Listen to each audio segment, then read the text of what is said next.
Give it a minute. Oh, by the way, I don't have the tablet on. Is it charged? Yeah. Are we live yet? I don't see the chat. Put it on chat. Give me a minute. There you go. Change it up there to live chat. Live chat.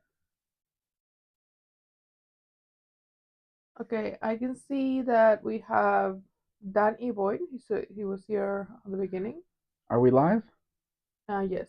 We have Bruce Falken.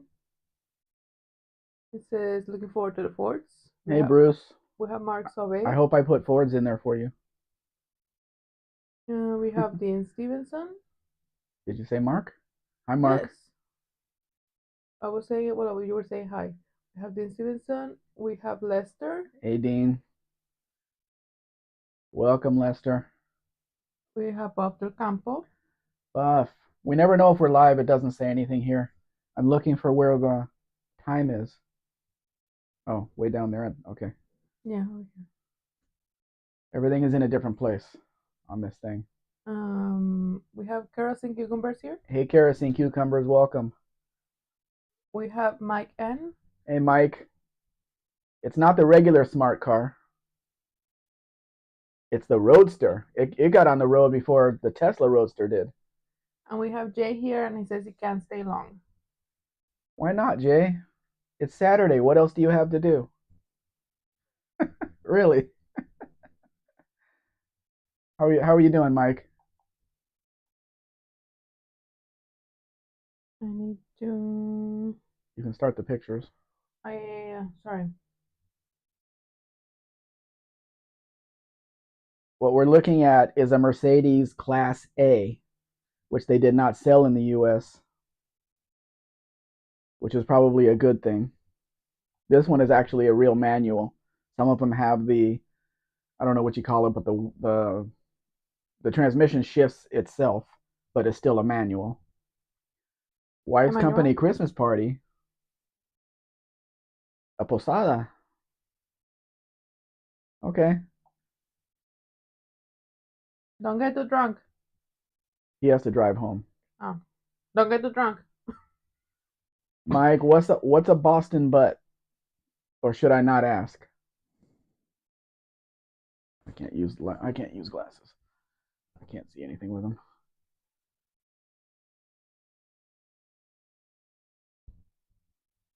Mike says he feels tricked because of the smart car. Tricked? Why? It's a smart looking car. Something that wasn't sold in the US. And I'm going to publish it, but it's only for my Canada people because it's a 2004 model. It can't be imported into the US yet. Mike says it's pork shoulder roast, bone-in. Oh. That sounds good. What kind of sauce goes on it? I'm hungry. Meat sauce. And of course, everybody knows what this car is. If you don't, you're not a car guy. Buffalo Campos says Roadster. I saw those in England many years ago. I really like them. Buff, it has a 3-cylinder turbo under the hood, just like the Sprint turbo. I would love to drive one. See how it, because it looks really light. Like all the body panels are plastic, so it can't weigh that much. Everybody knows this is an Alfa Romeo. The grill tells you that. Yeah, I'm not saying it's an attractive car.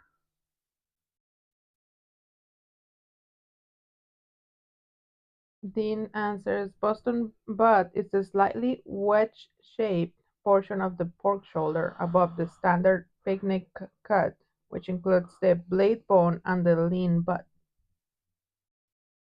Thank you, Dean. I still can't picture it in my head. And Mike says he made a dry rub for it. Oh, okay. You don't put any sauce on it later? He probably bases it in the juices. Why can't I speak today? I just woke up, guys. I'm sorry. You use the same excuse every week. Well, every week I just woke up. It's 45 minutes since I woke up right now. Like I just had my coffee, I had a bread, and I'm right here. I haven't even had bread yet because there No. isn't any. Kerosene says it's nasty here in Georgia, cold and wet. So you are right. Nothing else I want to do. Well, that's great, kerosene. We got a little bit of rain last night. It just was enough to dirty everything. Yeah, it's just a drizzle. Jay says three-cylinder, almost as much horsepower as a Mitsubishi. It's got a turbo, Jay. It can move. Dean says Alpha Sprout. Alfalfa Sprout? I don't even know what the name of it. This car you're looking at right here is called Buen Camino. It was the very last, like the ultimate edition of the Nissan Suru in this color, these wheel covers, all that stuff. It's the last edition they made to send it out, which in the US this car came out in 1991 and it existed until 2017 in Mexico. Of course, we didn't have it until 1994, but still, that's a long run for a car like this. Um, Mike says Messi in Louisiana also. What part of Georgia are you in, Cute? And Jay says he likes lean butts. And that Dean answers, and You he cannot cannot lie. lie. We're all gonna say that. Bruce Colgan. I don't know if I already said hi to you. Yes, he was Yes. up at the top. Okay. It says I am watching Mecum action in Kansas City as well as Mexican Spec. They're not a. They don't do everything no reserve, so some of the stuff is no sales, right, Bruce? I think it's only Barrett Jackson that does the everything is no reserve.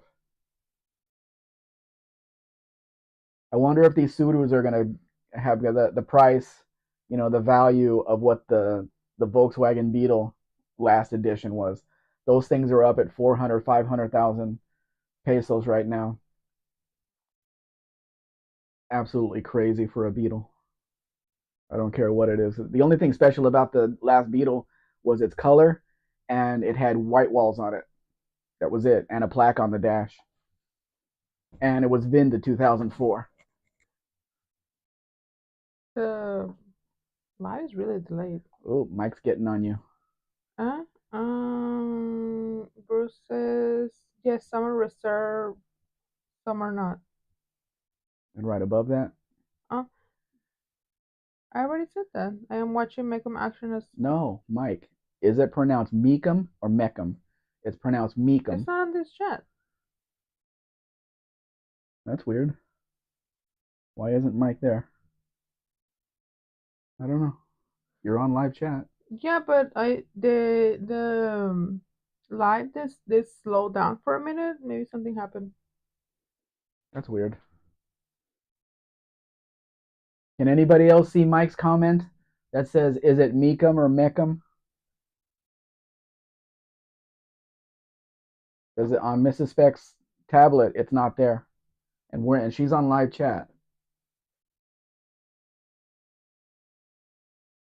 We have that. We're Select on all that, Jay, comments. but it's not there. Other messages of his are. Yeah. The I'm a Ghost is there. The other one's there, but not the Meekum.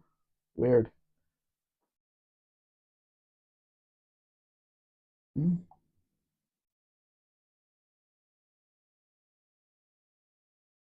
All messages. Yeah, now Oh, it's there. okay. Okay. That's weird. Why wouldn't it? It should have done it with just that. Oh, I know why. Yeah, it was YouTube. What YouTube is being dumb. what word would Sorry, it Mike. what word would it have filtered out? CUM. Oh, yeah, Mike. You had to put that word, right?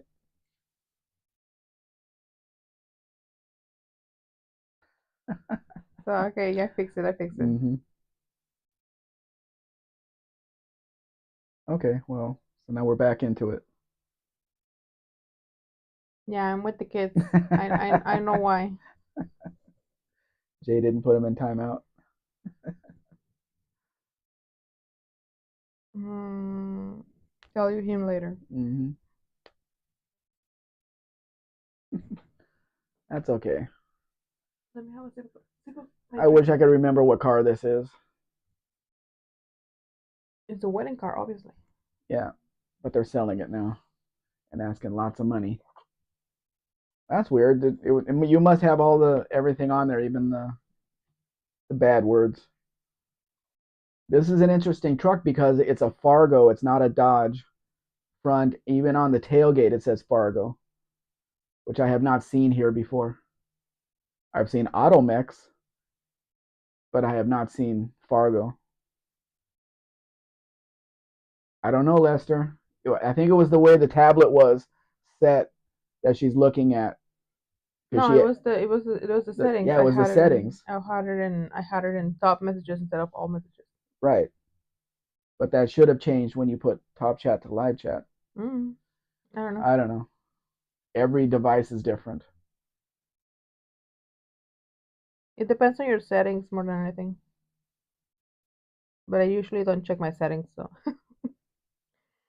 Dean says if a kiwi at their bottom of the what? Are He's you? trying to get you to say German words.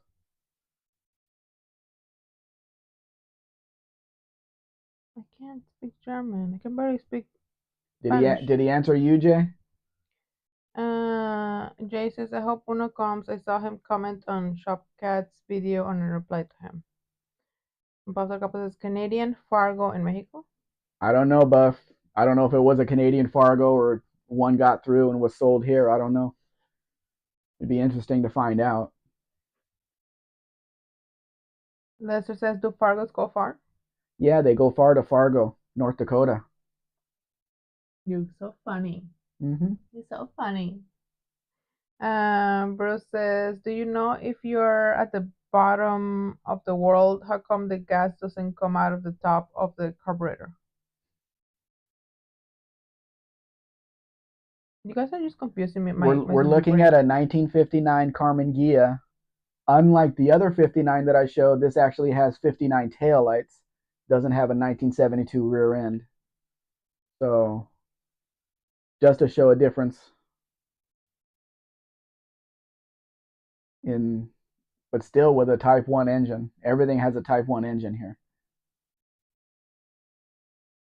I don't even think they had any other engines here. Dean says left out top messages. I changed my settings. Jay says lol. Bruce says a buddy of mine has the Fargo with automatic shifter in on the dash.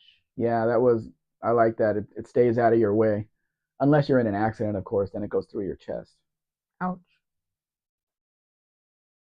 But hey, that's the price you pay for having a neat little trick on the dash.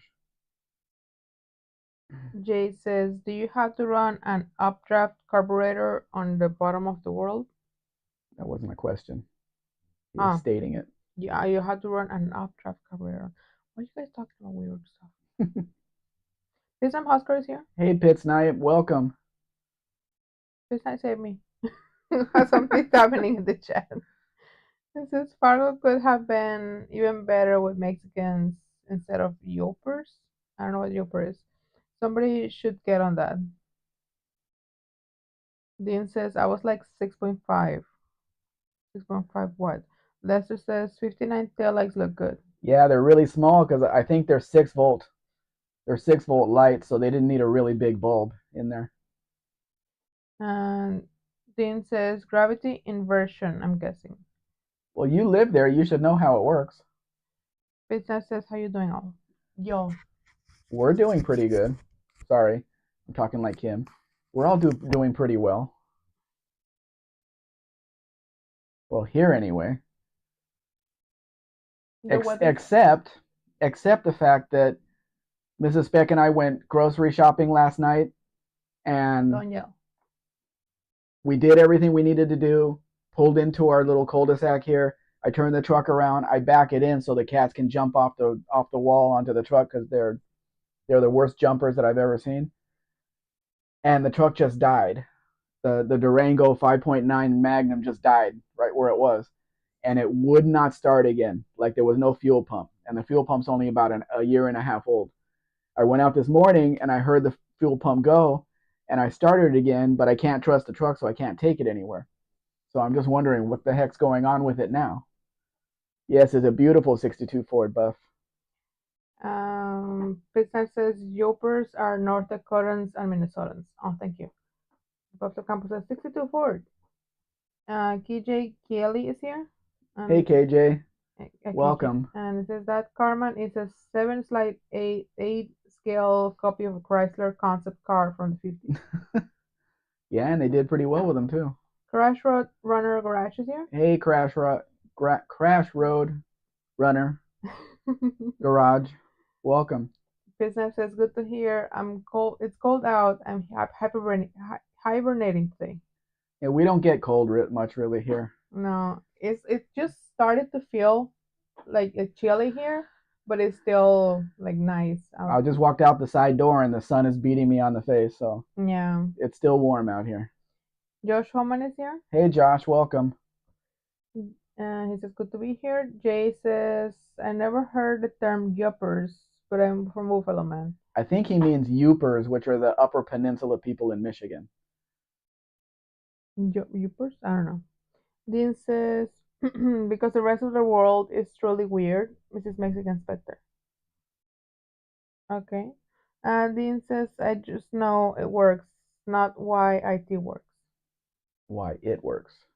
Oh, sorry. Not everything is computer related. I'm for me. Well, it was both anyway. Business says Second City TV. The Mackenzie brothers used to sing some kind of song about yopers. Yoopers. Yoopers. Yoopers because UP, Upper Peninsula in Michigan. UP Uppers. Yoopers. hmm It Yoopers. is two O's together, so I guess it is a U.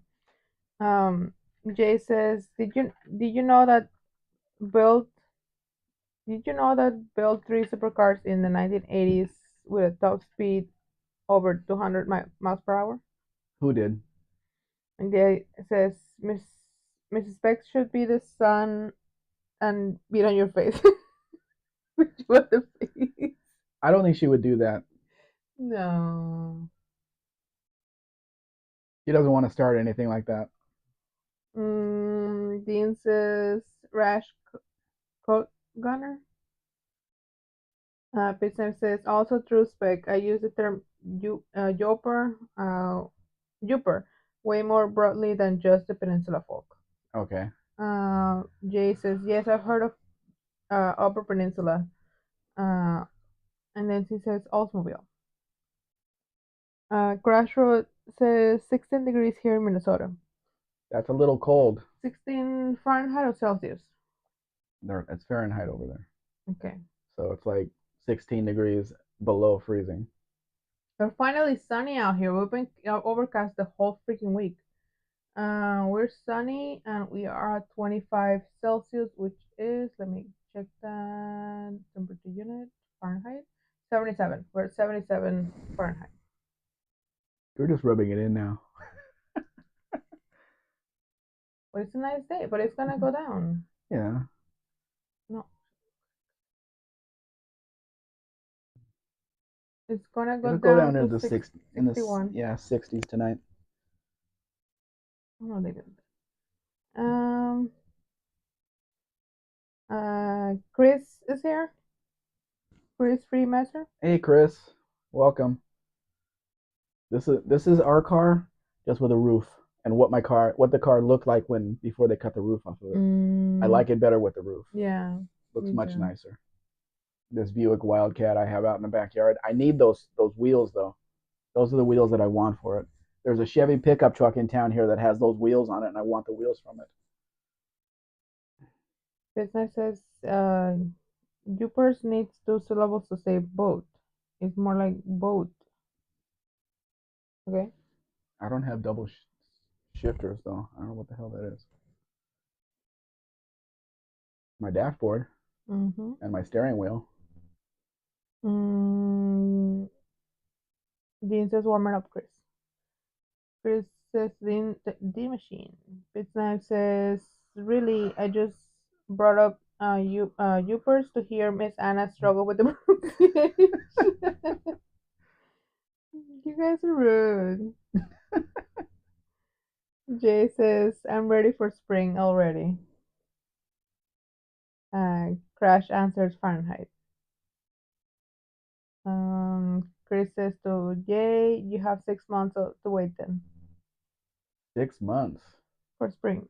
Wow. Dean says the vector W8, Jay. It was three cars.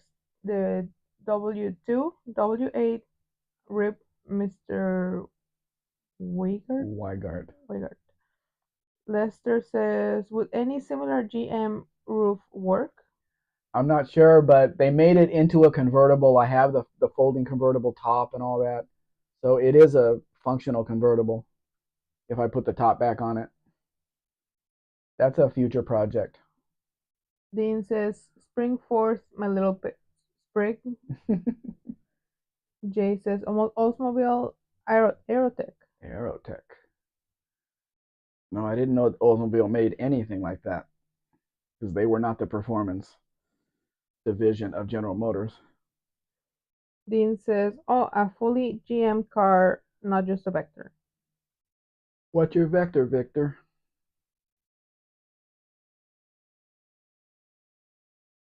Mm. This is a V8 Barracuda we're looking at. Original Mexican car. Mm. Amazing. Because the early Barracudas, I don't even think they had a V8 in any of them. All of them were slant six cars in Mexico. But this one has the 318 emblem on the side showing it is a Mexican car. And somebody did the interior and put the cup holders in it and stuff. Nobody needs to drink while they're driving. Nobody's going to take this on a long trip except for maybe me and Mrs. Spec. And we still don't drink. If you drink, you need to make more stops out on the road. So just avoid the problem in the first place. We have Dugster Wolverine Garage here. Hey, Dugster. Welcome.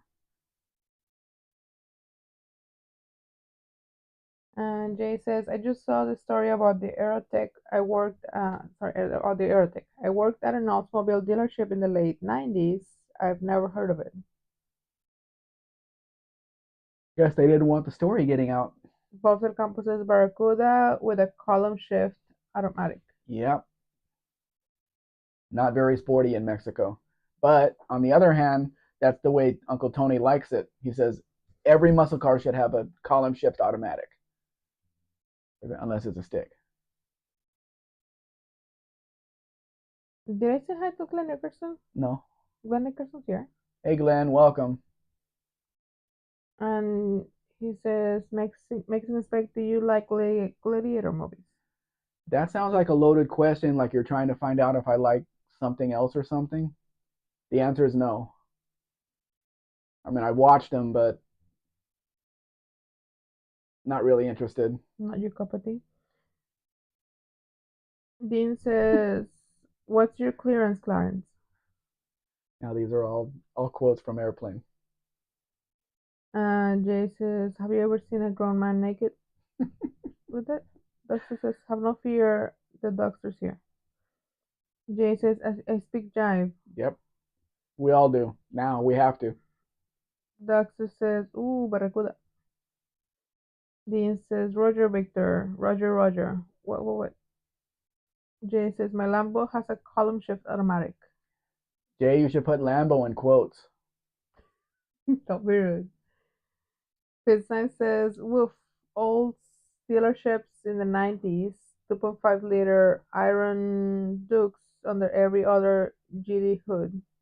Maybe a 2.8, 3.0, or 3.1 liter every now and again.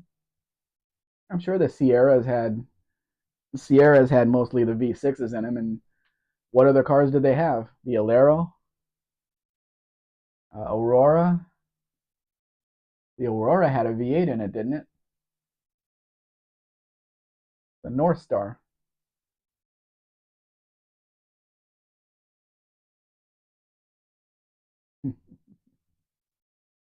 Bowser Campo answers to Pitts Knives. The Iron Duke was a better engine.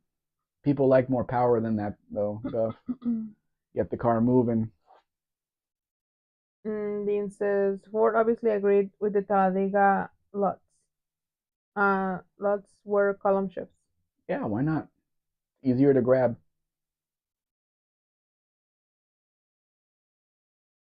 What? How, Jay says, how about the dog? No, it's a dual overhead camera. Oh, thank you. He Achieva spelled it 80. wrong, but Achieva, 1988 Oldsmobile Achieva. Weird looking car. Dean says, have you ever been in a Turkish prison, Jay? What? Are we getting personal here? Calm down, Dean. Lester says, better than what, Buff? Bisnav says, I did Iron Duke timing gears, but it doesn't low. Jay says, a little intrigued. Yeah, they had a few models and nothing was selling. They should have sold the Sierra Eurosport that they sold here with a 3.1 and a 5-speed manual in it. People would have bought those up. Ford Falcon with Maverick hubcaps. Sorry, wheel covers. Still a good car. Jay says, he said that weird word again. And he says, it's how we used to call the 3.4 in the Cutlass. Oh, yeah, but Do you said DOCH above. That's dual overhead, dual over cam head. Above the Campus says, I had many of both the Iron Duke and the 2.8 slash 3.1. Every one of those B6s failed internally. I never had an Iron Duke fail. Business says, phenolic cam gear was a bad idea. All them 2.5s ended up sounding like a uh, clattering diesel till you upgraded the timing gears. Jay says, silhouette and bravada. Yeah, well, trucks don't count. Lester says, thanks, Puff. Oldsmobile was a car company. Although I probably would like to have a not the latest model Bravada, but the square model, the square body with the 4.3 in it and leather interior and all that. That would be a really nice highway truck. But most of them are so beat up, the leather didn't last. They tore up and everything. I'll stick with my Durango even if it doesn't run. Jay says it was a dual overhead cam engine. The techs called it a docker because they hated working with them. They didn't have any choice. Just fix it.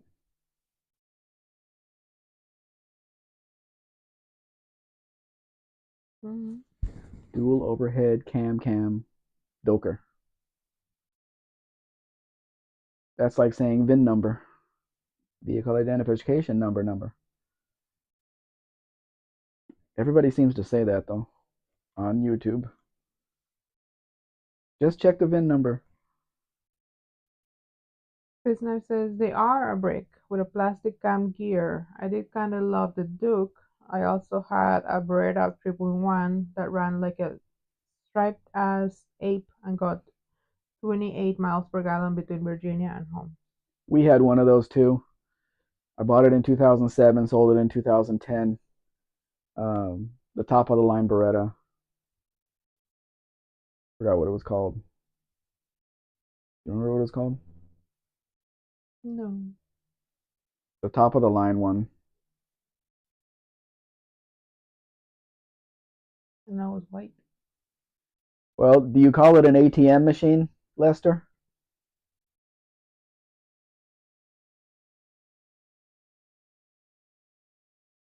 Glenn says, wipe your feet before you step on those running boards. You can always clean it afterwards. I had to put a few VW Beetles in here. Although it looks like Herbie smiling. The right side is just a little bit farther up than the left, kind of smirking. Lester says yes. Doctor says Iron Duke is the engine that powers the LLV mail trucks.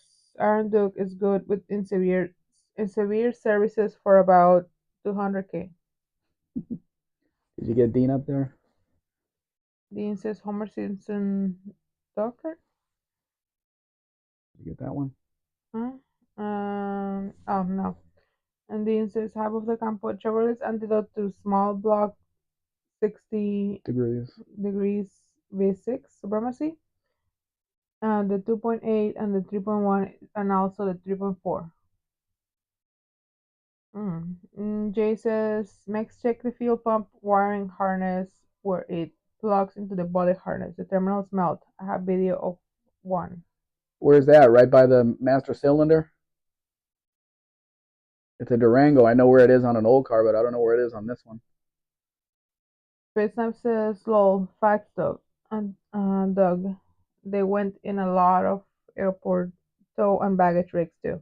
Yeah, they made a lot of them, but as was mentioned here, they got very loud very quickly, and people just didn't want to deal with it, especially in what was supposed to be a kind of a luxury car, the Sierra or the Celebrity.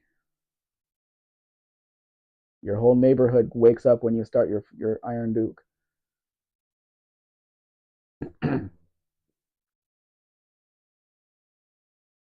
Who likes Ramblers? Everybody likes Ramblers. This is a pretty nice little car. The American Rambler American. Car companies need to make a car like this again. Jay says, LLB, that takes me back to my teenage years at the machine shop. They had the post office contract. I rebuilt a lot of alternators and starters for them. Ouch. Itchy. Mark Sobe is here. He says, hi everyone. Yeah, Hey, already said Mark, hi. weren't you here before? I guess he left. It's got to be warm where you are, right, Mark? Really warm.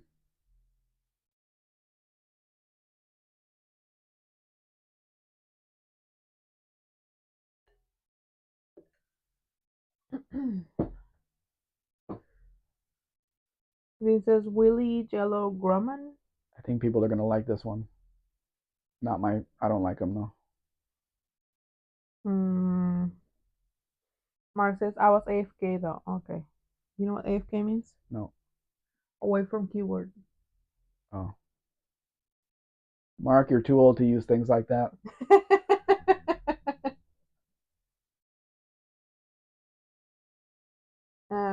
Jay says, I like Rambler fuel pump harness next to drive shaft, driver's side below seat. Why not? Good a place as any for it. Doctor says you can bolt on lots of HP. Horsepower. Oh, okay. I was thinking of something else. I'm a gamer, so I was thinking of something else. Health points. To an Iron Duke, believe it or not, it was an engine for racing series for a while. Some rare instances, they become 600 horsepower monsters. Wow, that's a lot of horsepower out of that thing. Glenn says, I guess I do. I own one and have been restoring it for the last 14 years. Lester says, that's a nice Rambler. Wagons are already always the best. Mark says, LMAO, yesterday was 25 Celsius, today is 0 Celsius. Wow. That's a huge drop. Yeah. We're 25 here. I hope it doesn't go to 0. It'll be an emergency. Now says the GM fix for the cam gear involved removing the head and sending it out to the machine shop.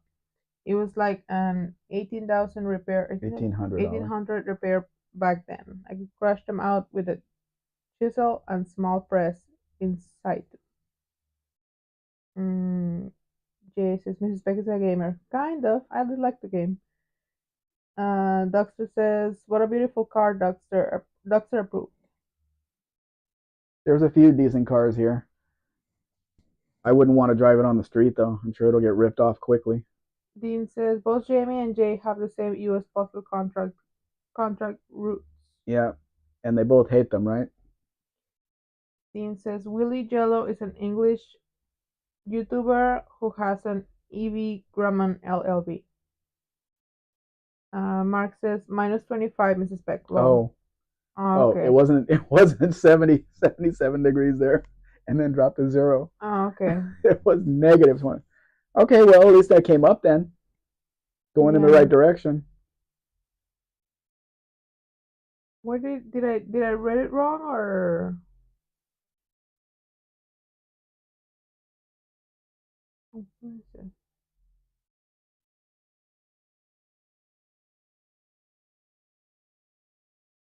Oh yeah, it was minus 25. I did read it wrong. I'm sorry.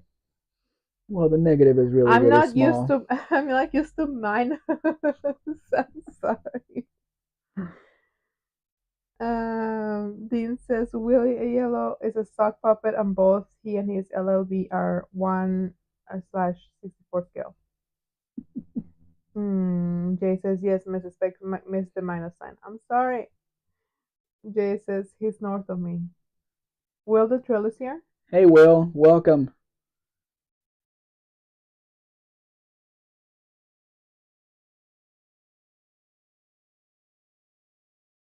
Thank you, Mark. So I put two Barracudas in here that have huge prices on them. I don't know how anybody could spend that much money on one, but I thought you guys wanted to see them.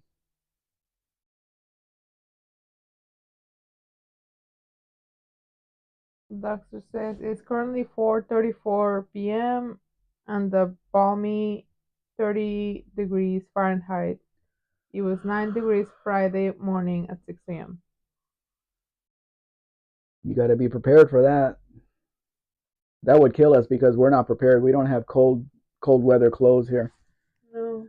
which is going to become a problem if I start selling more cars and I'm going to Mexico City in the wintertime and stuff because it's kind of high elevation. It's going to be cold. Yeah. So I'm going to have to buy a whole new wardrobe. And we're getting set up for that. We're asking the last few questions to the customs agent, the Mexican customs agent, on how to, um, what is the process of delivering a car to them? Because they said to bring it out there, and do we deliver it to their office or do I deliver it to the port? And then, that's what I need to know. I don't know what the process is of it yet. And I have people that want to take advantage of that. And I also set up a transport company that will go into Jacksonville, pick up the vehicle, and deliver it to whoever bought it right to their door. So the buyer doesn't have to do anything. It's all a smooth process taken care of. Yeah.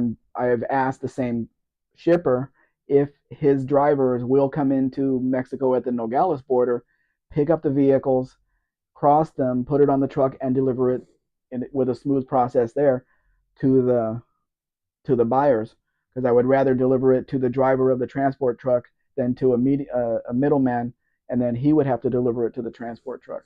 So we're seeing if that's going to be a viable option, which would I'd be able to sell a whole lot more cars doing it that way.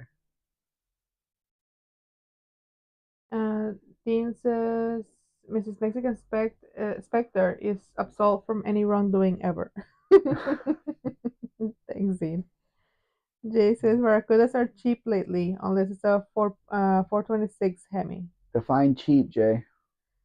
Bruce Colgan says a Ford, yay! Did you miss the '62 Ford at the beginning? That was a yay. That was a really pretty car. Mark says Mexican Spec. I call the overpricing of classic cars Brian Jackson syndrome. Yes, but you have to take into account that the a car like the Challenger, the 70 to 74 Challenger, those cars have always been pushed by the media as, hey, this is a beautiful car. You have to have one. You should have one, for years and years and years. I got one when I was buying and selling cars in Las Vegas. Some guy traded one in, just a regular 318, no big deal. Got in the car. I'm sitting on the floor and I'm looking up at a steering wheel. Just not a comfortable car to drive at all, and not really impressed with the way they look either. So I don't know what all the hype is with the e-bodies, but everybody seems to like them, which is why the prices are way up on them. Everybody wants to have one. Face says 35 here in Omaha. Flip Flop and George's weather. Nebraska. I once I bought it in Las Vegas. I bought a '64 Ford Fairlane to get the engine out of it for one of my cars. And I looked under the back seat, and there was a brand new set of Nebraska license plates under there. Never been on a car, never had registration, still wrapped up in the plastic and everything. I'm thinking, how do brand new license plates get under the back seat of a car that never get on the car? It didn't make any sense to me unless they were stolen from somewhere, just stashed there or something. Because if somebody gives you a set of license plates to put on your car, you put the sticker on it, you put on the car, and you drive your car. I don't know how a new set of plates got on there, got in there. Well, the drill says, "Oh yeah, that's gonna be hard since you're not used to cold weather." Yeah, we're not. I have I have a jacket. It doesn't really have a warm lining inside, but it's the best I got. If if I have to, I'm gonna have to buy a new wardrobe and coats, and I don't know what you cold people wear. I don't know. It's called es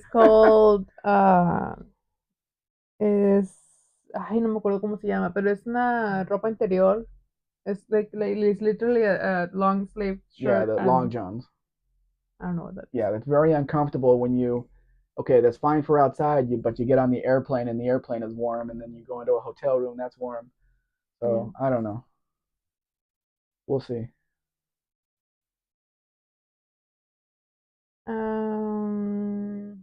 Hold on, you're talking too fast. Glenn says two words for the popularity, vanishing point. Yeah, that was a specific car though. That was a white one, but it's the whole media. I mean, using it in movies as the hero car, over and over again. It's just it's being pushed on you that this is a great car. Look how good it looks and everything. So I always tended to go the opposite and go with cars like the '62 Chrysler that had the canted headlights that nobody liked. Those are the kind of cars that I always liked. Felix Concolors here. Hey, Felis, welcome. It says I felt the same way with W slash 80s or with the 80s With the as '80s. Yeah, CRXs. You sat on the floor and your legs were parallel to the carpet. yeah, Jay says lot of kids lost their license plates for delivery.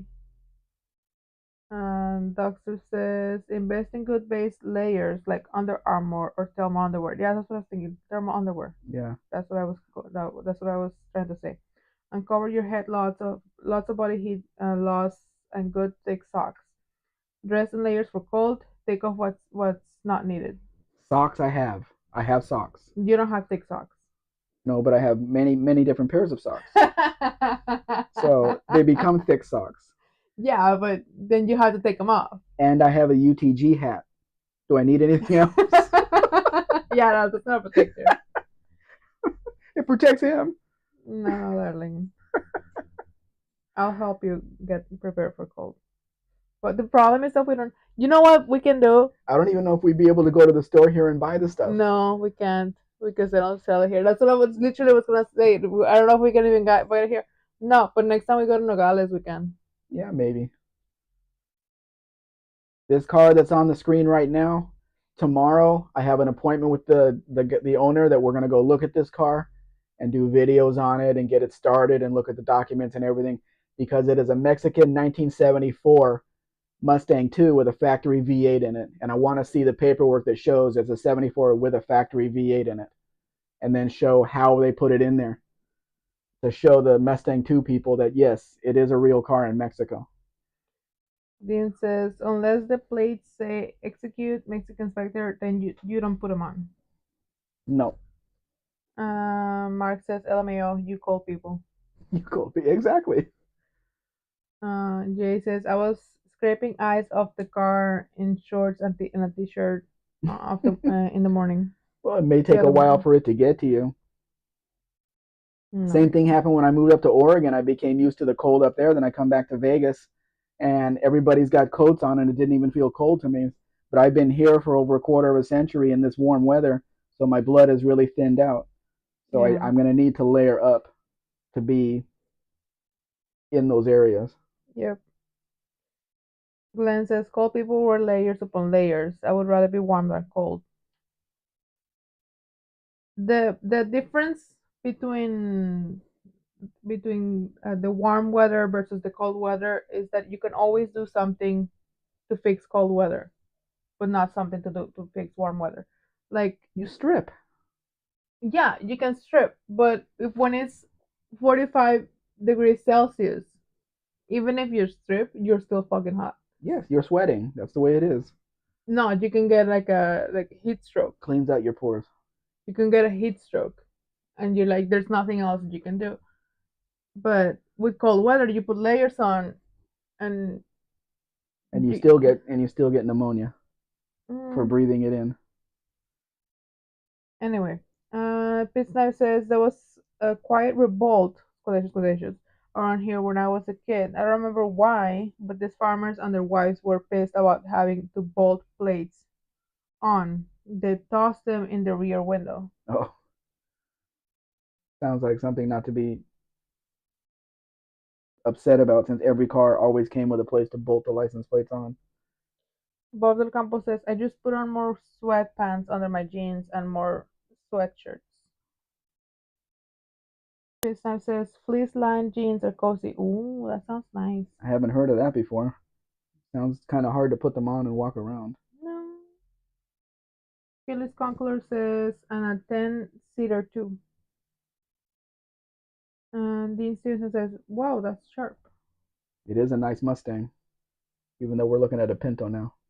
And Doctor says, in real cold, invest in a knit winter hat, something that covers your ears. So, like I saw in the movie Fargo, Jay says, I will send you some winter clothes. thank you, Jay. Dean says, proper. Josh says, need car. Will the Trail says, oh, that's a nice Mustang too. Wish I could have it. You can if the price is right. The guy wants quite a bit of money for it, though. Doctor says, what a cold shade of green in the stand. Chris says, winter clothes, snuggies, lots and lots of snuggies. What's a snuggie? Long range garages here. Hey, Lone Wrench, welcome. Pitsnipe says, pro tip, several grocery sacks over your head will warm you up. Yeah, as long as I tie them at the neck, right? For a while, anyway, Pit Snipe. Jay says, only fix for hot is removing clothes. Yes, and then you sweat. That's the natural. How can you That's go a out? natural thing. How can you go out like that then? You just wear your underwear. That's it, or a No, bathing suit. no. Yes, that's all Chris that's says necessary. that's what air conditioners are for. Yeah, but what if you have to go out? What do you do if you have to go out? Don't think. Pisnam says, hell no, I can air conditioning a friggin' outhouse. But yeah, what if you have to go out? It's an outhouse. You have to go out to the outhouse. Lauren says, hot dogs are fun. Jay says, my son has a heated jacket with, with rechargeable battery. I don't think I want to carry batteries around, especially if I'm going on airplanes and stuff. Mm-hmm. That would not work for me. Dexter says, in real cold for long periods of time, insulated bibs are wonderful, bulky and sometimes cumbersome, but sure beats being cold. That's what I wear when I go ice fishing. Ice fishing. Ice fishing. He goes ice fishing. Dan E. Boyd is here, Hey, Dan. and he says, Pinto. Dan was here first. Oh, sorry. Dexter says, say Lawrence. Business says, Stanley makes fleece-lined jeans. So does Carhartt and several others. Very warm without having what? Wads of undergarments. Of undergarments under your jeans. Long Range says that's some serious blue on the Pinto. Will the Trill says red, white, and blue Pinto. Yes, in Mexico. Doesn't it make sense? Lester says current driver tribute IMSA car. Yeah, they try. Dean says no aircon, no required large radiator support. It did have a unique 148 teeth flywheel and a Mexican-made SR4 Borg Warner gearbox. I don't know what that is. Mark says to Dan, I raced a 71 Super Gas Pinto in 1996. Sorry. Mm, Dean says the automatics had a unique 143 teeth flex plate. Ford Mexico did a lot of work to fit the engine and gearbox in the 1974 Mustang too. So this one's a 4-speed. So Dan says had bean burritos for dinner last night. Yummy. we don't want to hear anything about that, Dan. We Dan. we We had don't want to hear the end result of that. we had tacos de carne asada last night. It was so good. Yeah, the meat was really good. Yeah. And the whole thing, the whole meal was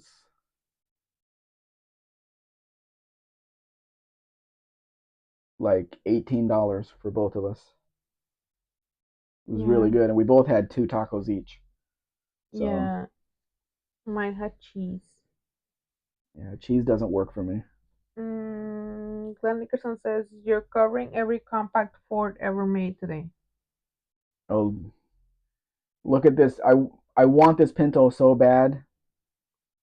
Somebody put the 302 in it, and looks like they did a pretty good job. It's a very nice car, except for the taillights. I would put the Pinto taillights back on, but man, this is such a nice car with those wheels.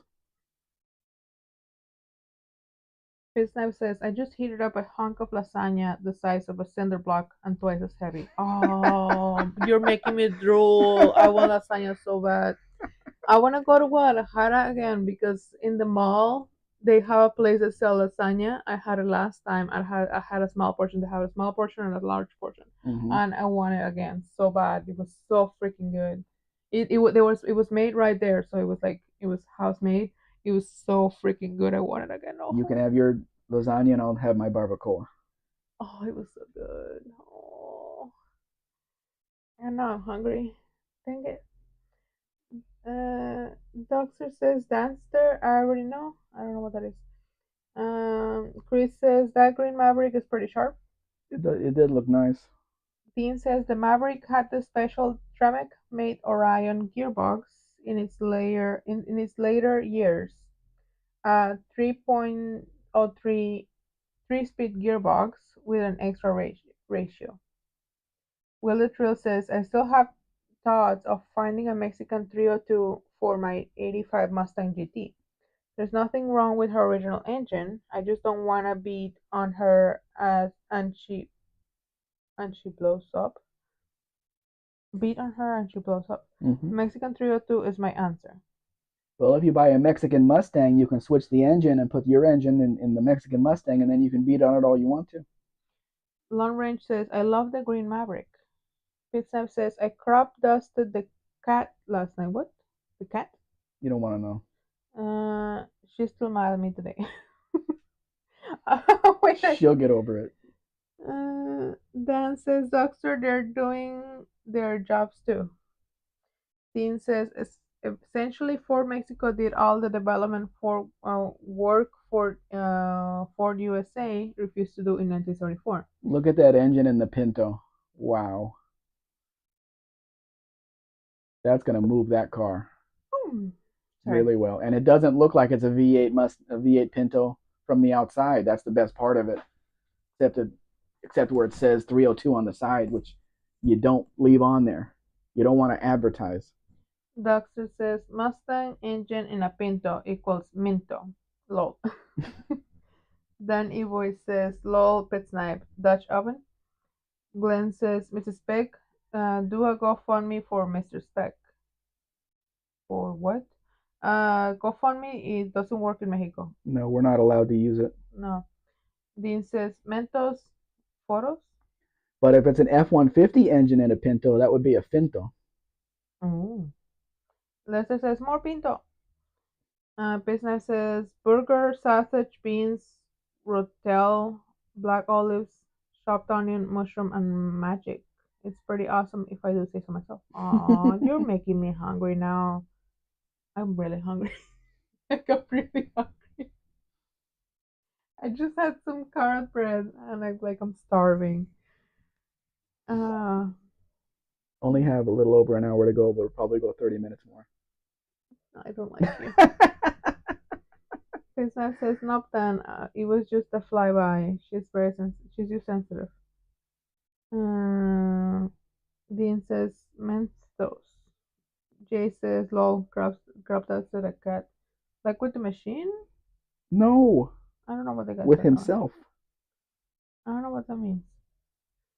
Dan says lol. Jay says you need backwards facing flames on the Pinto, I don't like flames on anything. except on the barbecue. Dan says I definitely sound like a piston engine when I crop dust. I don't want to know what you guys are talking about. No, you don't. Dean says men 3 O's. Bruce Culkin says I put a 302 4-speed into a 73 Pinto in 1975. And how did it run, Bruce? How fast was it? Were you able to hook up, or did it just burn the tires down to the rims? Mark says the Duckster Chevy engine in a Pinto equals Cinto. Ciento, Duckster says van engine in Pinto equals Pinto. maybe. And Duckster says yes, Mark. Danopolis. Hold on. They're going too fast. Duckster says and a Moper engine in a Pinto would be just flipping awesome. Jay says I have to leave soon. Go to a banquet with a giant catered meal. There you go. Save us some food, Jay. Yes, I'm hungry. I have a book here in my bookcase, actually in a drawer, that was from when the Pintos were new. Gives you step by step instructions how to put a V8 in the car. Everything you need to do it right. And I'm not sure who put out the book. It might have been Ford themselves. That so I'm ready to go with that book. Jace, no, sorry. Piston says, lol, Miss Anna, you're gonna know all the words redneck slang in no time. Dean says, you could get to like a Mexican sector. The stripes, I guess, The the flames? flames. No. Bruce says, I put a 59 Ford 9-inch.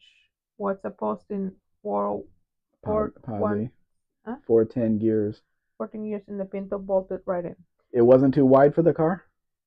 Dan says, Chevy engine in a Pinto is Shinto. With a C. Dan says, I'm shinting up this chat. I don't know what that means. Wait, you wanted to talk about, before Jay leaves, you wanted to talk about something. Okay. Yeah. Oh, shit. What did you do? You took out. I paused it. Uh oh. We need pictures. Start at the beginning. No. Hold on. We don't want to start at the beginning again. So I want to talk about dreams. And in the 90s, I came across these subliminal cassette tapes that I would play as I was going to sleep. One side had words on it, the other side had music, but the words were underneath, and they were about dreaming. Because in my dreams, I was always a spectator. I was never actually involved in what was going on. So after listening to these tapes for a while, I became the main character in my dreams, and I was able to remember some of them. So last night, here's the question. Last night, I was having this dream that somebody died, this older man died, and this 11 or 12-year-old girl was telling me the process. She says, you have to take this, what's the word? This offering, and you leave it on the grave. It was a plate of food. You leave it on the grave, and then she said, you have to come back tomorrow with another offering. I said, I have to drive back out here tomorrow too? Like that. Now, the point is that I've never been involved in something like that, where that was the process when somebody dies. So I was always under the impression that when you start to fall asleep, the door to your subconscious starts opening. The more you're falling asleep, the more it opens. When you get to REM, the door is fully open, and the guard that's at the front of the door is not is allowing the dreaming to go on. So since I never had experience in my conscious mind with that kind of funeral or anything else, how did that get in my head or am I just making it up as I go along? Because I always thought that in your dreams is in the subconscious is the of accumulation of everything that you have seen and experienced. But this was something new that was happening in my dream, something that I never had experience with. So I'm wondering how it got in there. This whole thing of offering, and then you have to offer again, and stuff like that. That was the process. Never never happened, with me. So I wonder how it got in there. Yeah, okay. Sorry, I was waiting for you to finish. People are talking about dreams now, and they're just going by. Yeah, well, it says Bruce says it either pulled the front up in the air or blew the tires off. Chris says if you're hungry, I probably shouldn't bring up esquites, so I won't. You're so mean.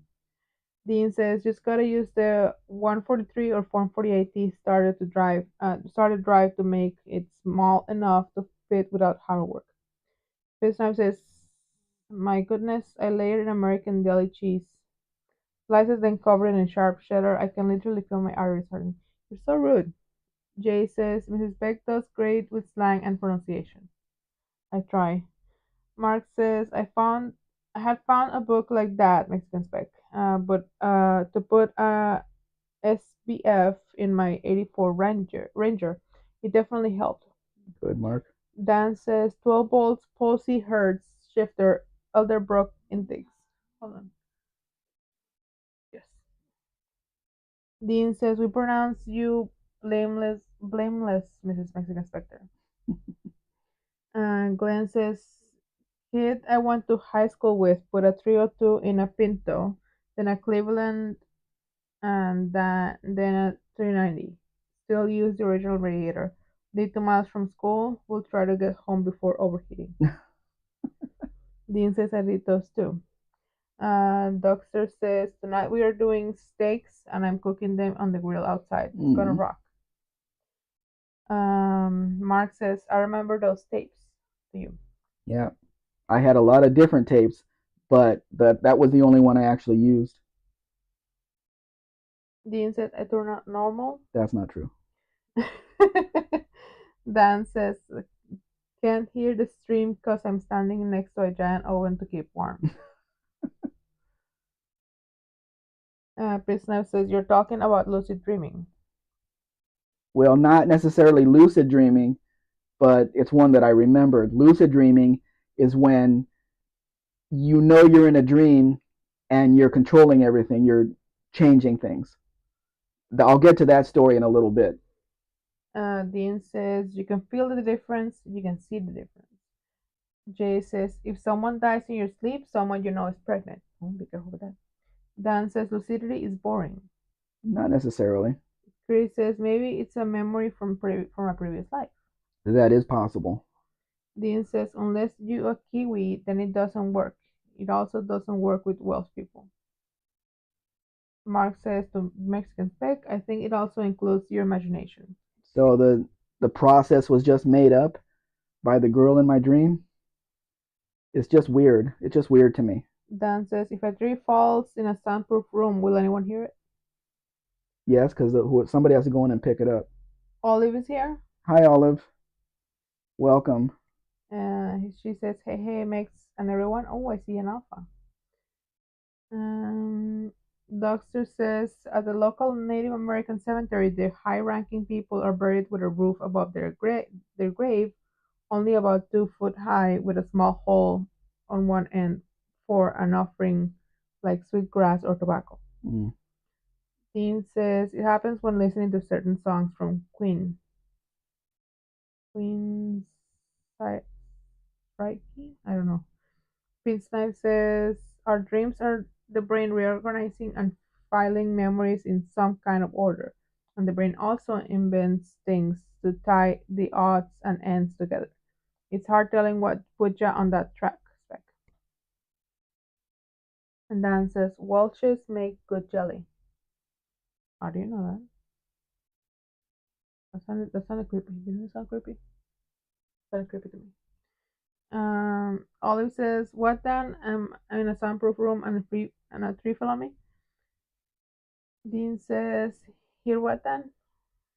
Lester says, "I'm worried about who the old man who died is." I don't know. I had a picture in my head of him, but I don't know who he was.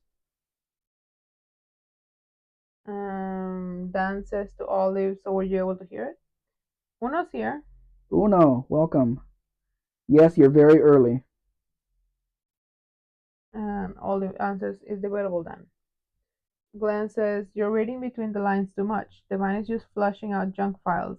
Now, if you're being chased by a giant hamburger in your underwear, seek professional help quick." If I'm being chased by a hamburger, I'm just gonna stop running. I want to see what happens.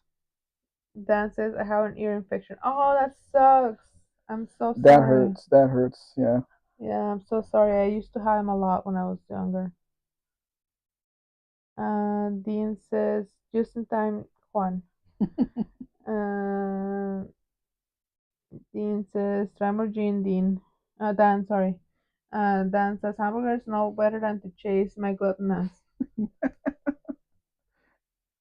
Mark says, "Word of warning, if you need to use the bathroom in your dream, it's a trap." Josh Homan says, "That looks like a nice car." Dean says, "To hi to Olive."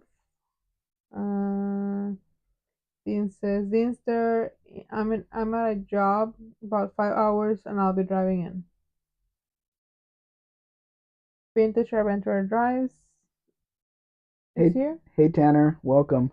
Um, he says, "Hey Max, my partner decided he needed to go eat Mexican food." You better drive with the windows down in the ambulance after that. Jay says, "Oh no, I saw you coming on Shopcast video." Fitzknife says, "As a kid, my frequent nightmares were about drowning. I grew up on a river, so it was always in our consciousness. I think it was just age and moderation that made me realize one night." Yeah, I can see that. I did have the naked in school dreams too. I think everybody did. Sorry, they made me realize one night that I was in control. From that night forward, I can always kind of pause in the middle of a dream and either enjoy the ride or affect it somehow. That's the lucid dreaming part. Yeah, Vintage says, "I heard a girl explain she was scared of cats as a kid after having a dream where the cats ate her." but real cats aren't that big. So Well, Dean says, "Work all whole, go to work then." Um, Jay says, "I'm telling you, someone is going to have a baby." hope not. Dean says, "Work all." And Dan says, "There was a river about a mile from where I grew up, but I never Mhm. made it down there." What is all these weird words? Faro? Yes, Olive, it's a Fargo. Ah, Fargo with a sorry. G. Josh says, "Perhaps the hamburger is taking revenge on all the ones you ate." Olive says, "Also, really, lucid dreaming has a lot to do with getting the past and mental untidiness and then getting somewhere." Dean says, "A column shift Oliver." Business says, "We were in or around the river almost every day." Mark says, "Leaving a food offering on a grave is a central and respected tradition in Mexico, primarily associated with the annual Dia de Muertos, the dead celebration November 1st and 2nd. Yes, Mark, but I've never participated in that. So it's not something that's in my consciousness at all. So that's what I'm saying. Somehow it got in there. You can't do that, it hurts. Hi. Chris says, "Keep running, otherwise the hamburger may catch up to you. Then you'll be in a pickle." Chris says, "I got chunks of burger like you in my stool." Yeah, no.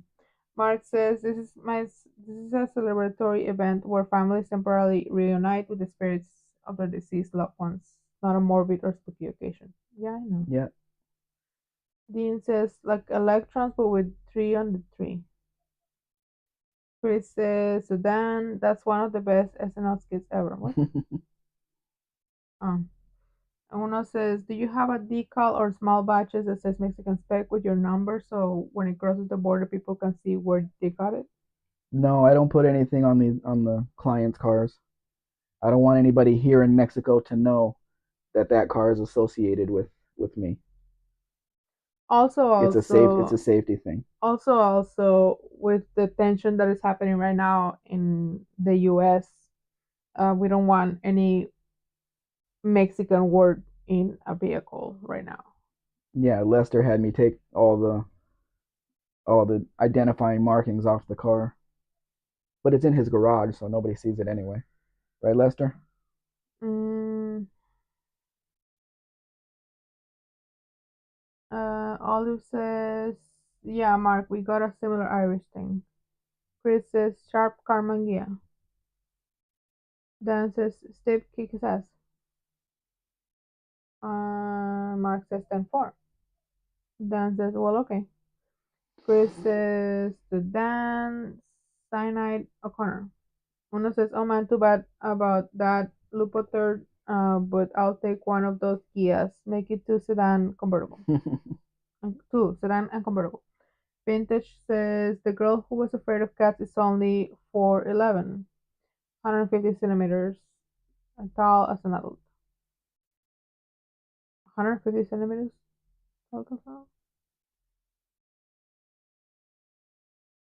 There's, Tanner, I had a friend that she told me she was very small like that too. She says she's scared of dying in an earthquake.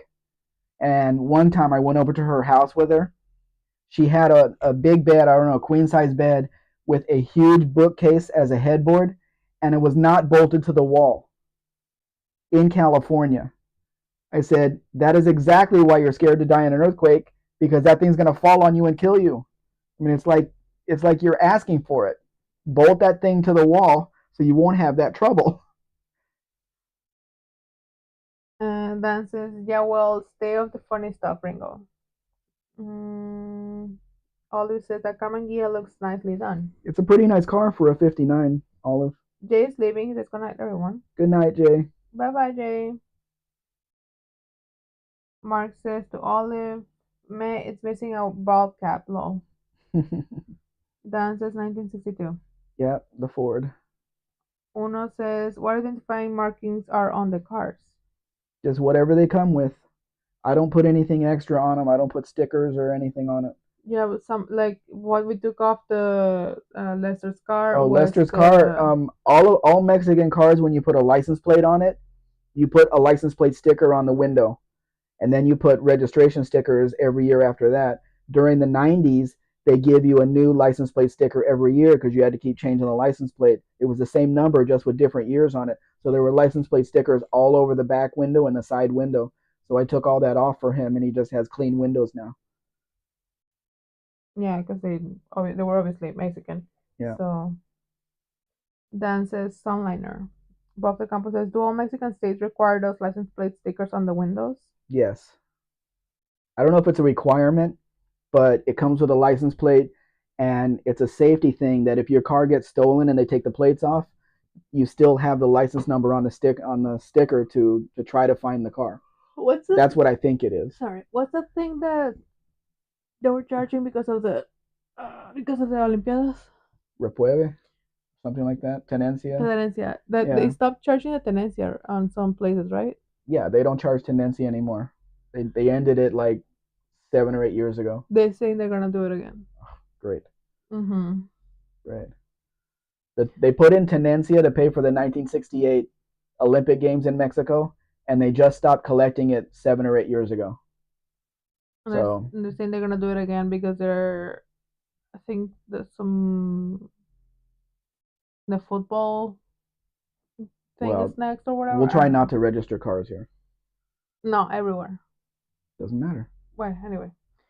Um, then says glass roof and was Skyliner, and then he says Starliners are cool too. No, Dan. The Skyliner was the hardtop retractable for 57, 8, and 9. That was not a there was not a glass roof. Okay, we're down to the comments. Here was a dream that I had. I guess it proves I have a conscience. But I realized I was in a dream. A lot of my dreams take place in my childhood home or in front of it in the front yard or something. I was in the front yard of my childhood home. I realized it was a dream and I said, okay, what can I do? Let's try something. I was going to push somebody in front of a car coming down the street. As I was going to do that, a really high pitched scream came from behind me, which made me turn around to look so I didn't push anybody into the street. I just wanted to see what would happen in a dream if you did something like that. But I guess it was my conscience behind me telling me not to do it with that scream. So yeah, I guess you can't do anything you want to in a dream. I've had other lucid dreams too. Once you realize you're in a dream, it becomes fun because people tell you, "Oh, you can't turn on light switches in a dream, and you can't do this, and you can't do that," and you have to try all that stuff once you realize you're in a dream. So yeah, it's been going on for a long time. Another dream I had, and Mrs. Spec probably going to get mad at me, but I had a dream. I was in the same place in the front yard of my childhood home, and there were three people on bicycles in the front yard that I was talking to. I knew two of them were deceased. The other one was that girl that is always in my dreams. So after that dream, I had to go try to find. This was before the internet and stuff, but I had to go try to find if she was still alive. And I don't know if I ever found that. I have found her Facebook, and she hasn't put anything on Facebook since 2014. And being a female, maybe something did happen to her at that time. I'm not sure. She's not answering any of the messages I send. So I'm not really sure what's going on with that.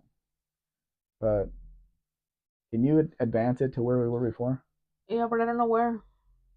It was more like 200, wasn't it? Well, we're more than an hour in, so it would be like at least half, at least I'm gonna 300. make people sick doing this. Close your eyes, guys.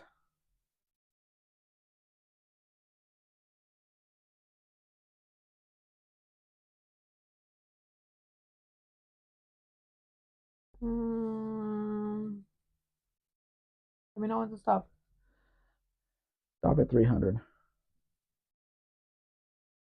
We got to go through the beautiful Pinto again. Hit Snipe says, "Not all my dreams are lucid. Once I dreamt, I woke up and Barry Schweitzer was making coffee in my kitchen. He said he wanted me in Cleveland for camp by the following morning. I was 30. Yeah, that was probably a dream.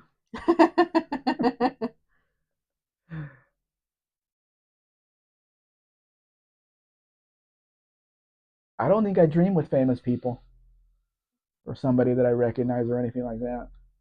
I have. Mrs. Speck remembers so many of her dreams and she writes them down and tries to learn from them, but they're really hard to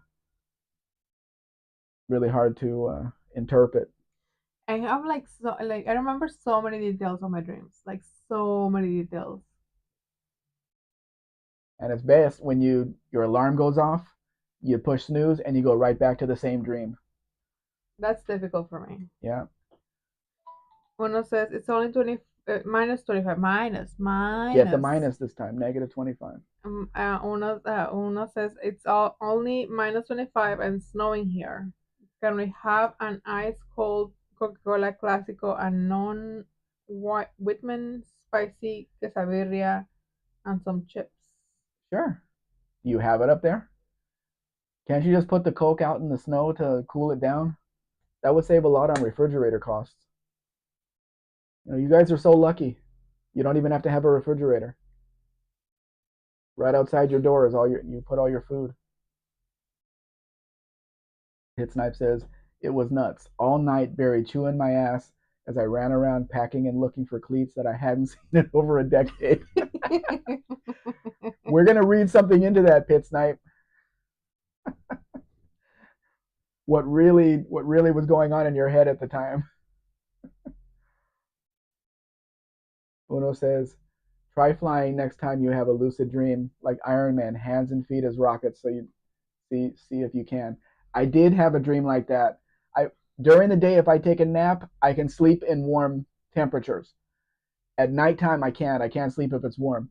But I was taking a nap in a little house that I had, and I felt myself fly out the front of the house, and I was flying down the street, and I felt the wind on my face, hair blowing back. I think I had my arms back. I didn't have my arms out like Superman. And then the noise brought me right back into the thing, and I woke up, and I wanted to kill somebody. Sorry, I wanted to unalive somebody for making that noise. It was in the middle of the day. I would have loved to keep flying because I knew I was a dream and I knew I was flying and I wanted to see what I could do, see if I could turn, see if I could do whatever. But yeah, that only happened one time though. Something about my dreams. I think only once I was able to fly like floating, but in the rest of the times I've been able to fly a lot, but only like a bird, by moving my arms.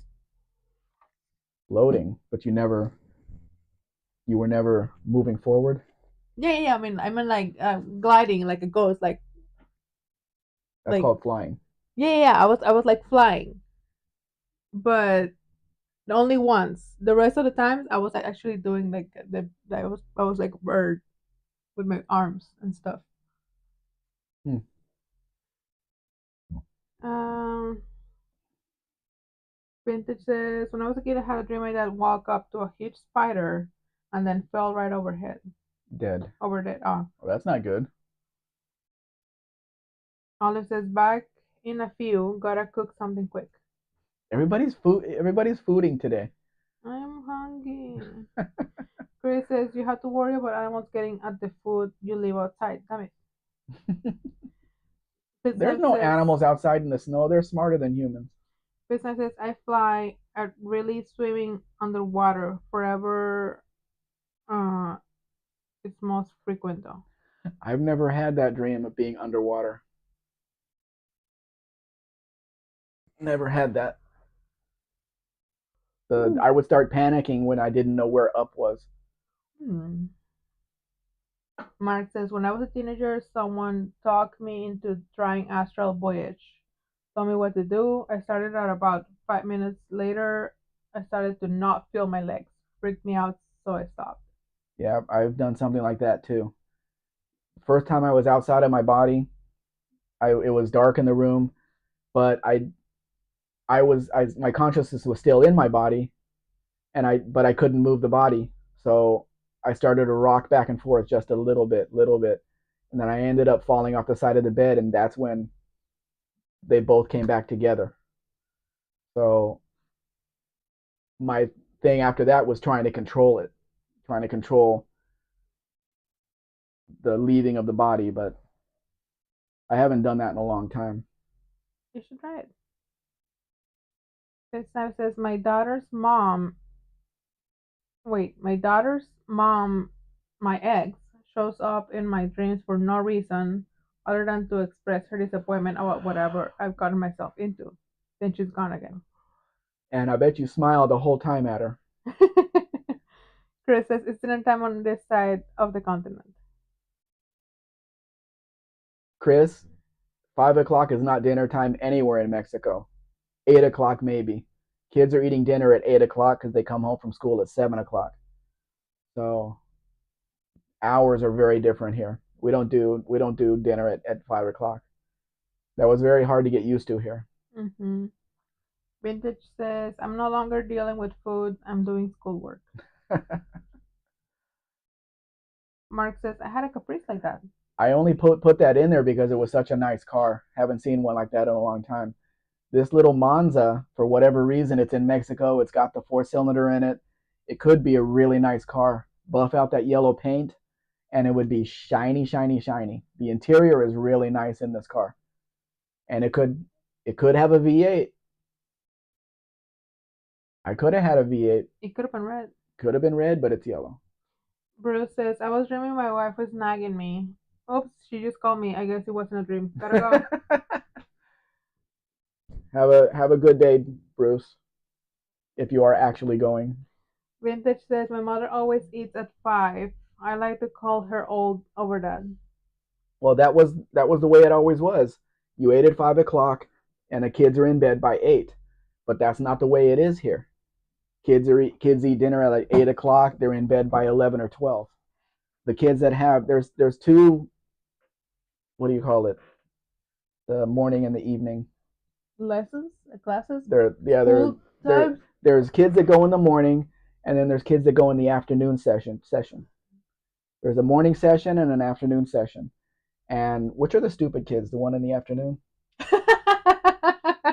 I guess Yeah, so. I think they put the stupid kids in the afternoon and the smart ones are in the morning session. But school gets out around 7 at nighttime, and the kids have to walk home. It doesn't matter if it's dark, it doesn't matter anything, that they walk home. Nobody goes and drives them home or anything. That's just the way it is here. Mark Sobe says because of the siestas. Very possible. Yeah. But the way they split up the schools, so they teach more kids during the day, and it's only, how many hours is school? Like elementary, like 5, like from Mm, 8 o'clock or 7 o'clock till 12, 7 to 12 or something like that. Yeah, elementary, yes. yeah. Uno says, do you only buy after getting a customer, or do you buy cars at great deals and then try to sell? No, I only buy if a customer wants a Ram Charger, then I give them a list of, like I did with you. Well, I did with some of them.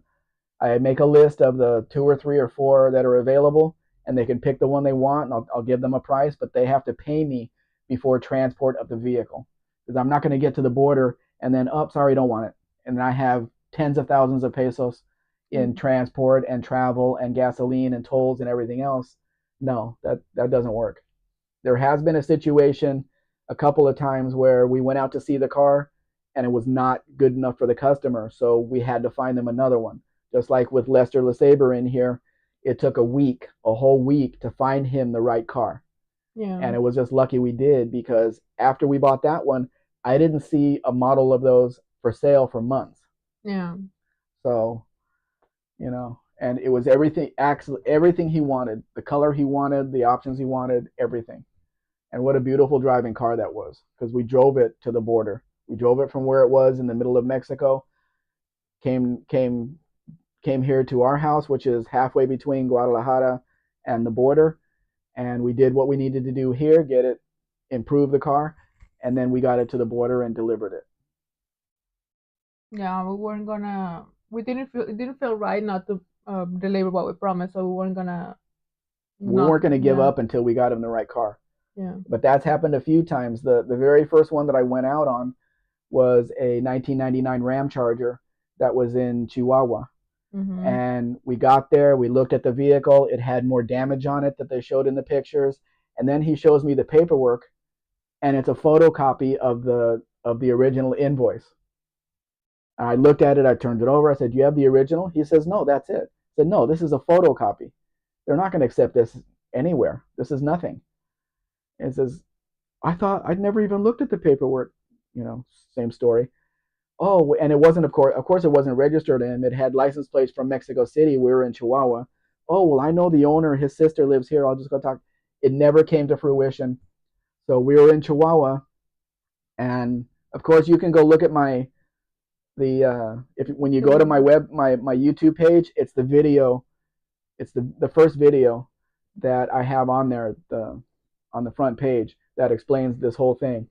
But we were in Chihuahua. Then I started looking at beetles, because I also had another client that we went out to look at a beetle in 2 hours from here, and it was a black car, and they didn't make black cars, so somebody painted it black, and the paint job was just horrible. Mhm. And it had 5 lug wheels, which means somebody drilled the drums and created the holes for the lugs, and that's not very safe.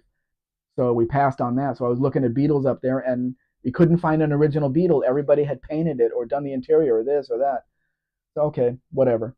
So then all of a sudden we look on Facebook, and this guy in Monterey just puts up this green Ram Charger. So we call him, get him on the phone. Okay, yep, we're coming. This is in the morning, and we tell him, okay, we'll be there. So we contact the airline.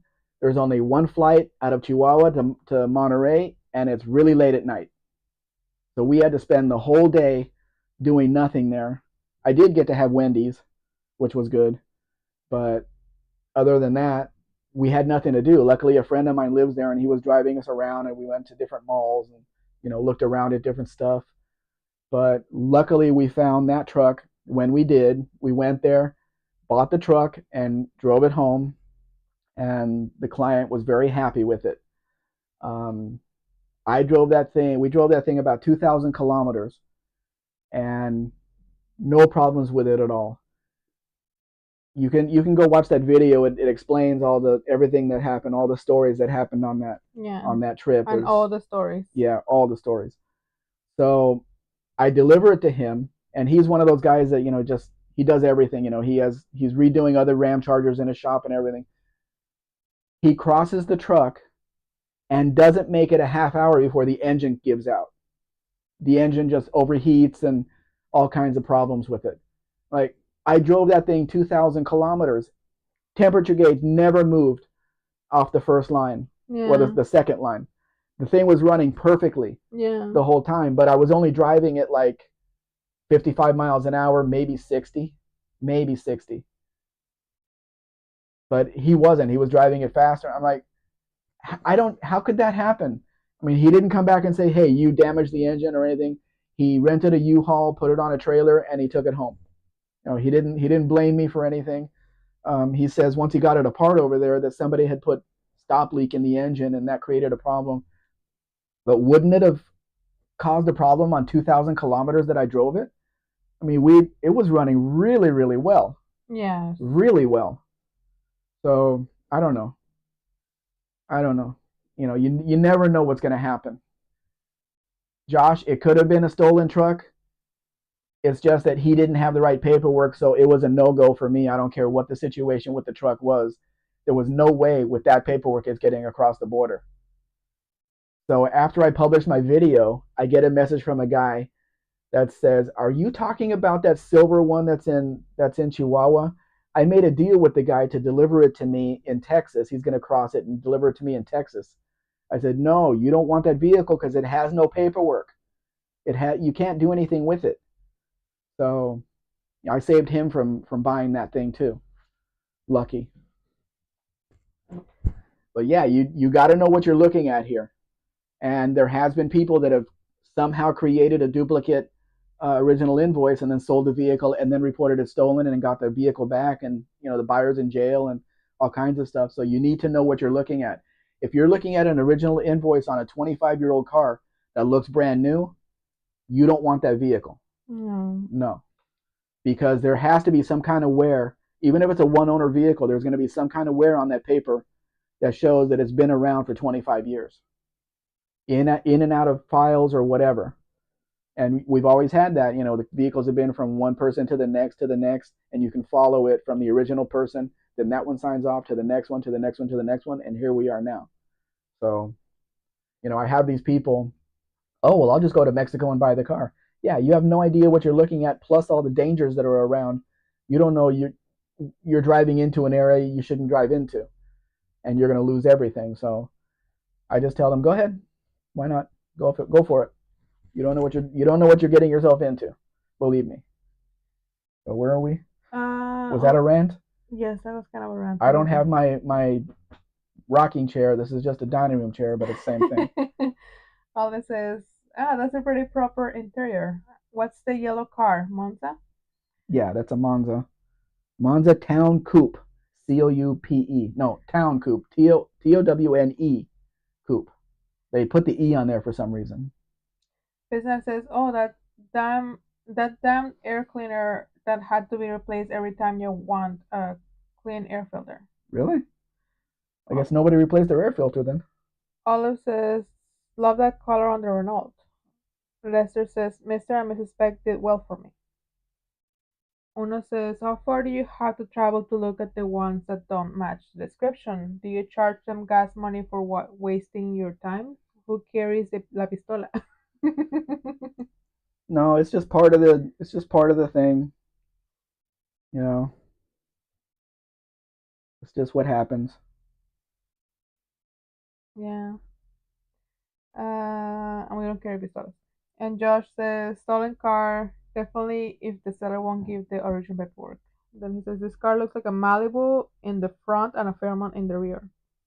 It's all Fairmont. Josh says, exactly what I was thinking. Chris says, do you have a rant hat? You need a No. rant hat. Well, I have a UTG hat that kind of helps me a little bit. Gets me into character. Fitzknife says, the automotive equivalent of the mullet. Dean says, I love 10 truck alloys in Foxes. The wheels that are on this wagon, Dean, it's missing the center caps.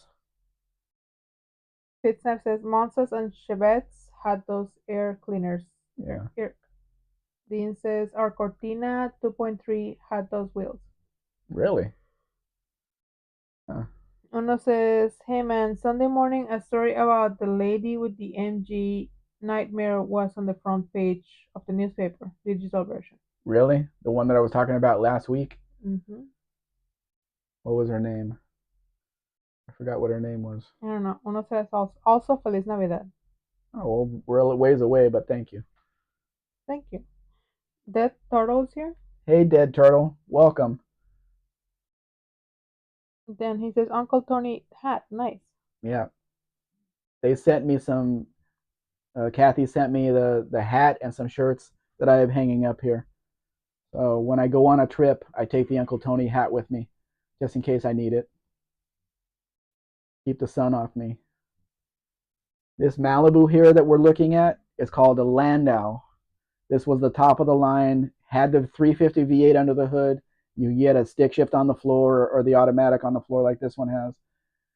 And the bottom of the line Malibu in Mexico was called Chevelle. It said Chevelle right on the car. So when people tell you they didn't make a Chevelle in 1980, 81, you can tell them they're lying, because Chevrolet Mexico did. That's what the car was. Dean says, yeah, like the F100 truck wheel covers, but alloy. Our alloy center caps on Ford Cortina, TE, and TFs are the same as the Mustang and Elite Fairmont. Oh, okay. Interesting. Uno says, I drive more than 30 minutes and the car is not what they said. I make them pay for my time and gas or accept my offer and lowball them and run premium so it can get expensive. I don't know how you could force them to pay you though. Josh says, looks sharp. This is the car. This is a rally, a Mexican rally, and I have the AMC Spirit in front, which is exactly the same car, except for on those little round marker lights there, it has the VAM insignia on it. They want to make sure you know that this is a VAM car, not an AMC. But these are really nice little running cars.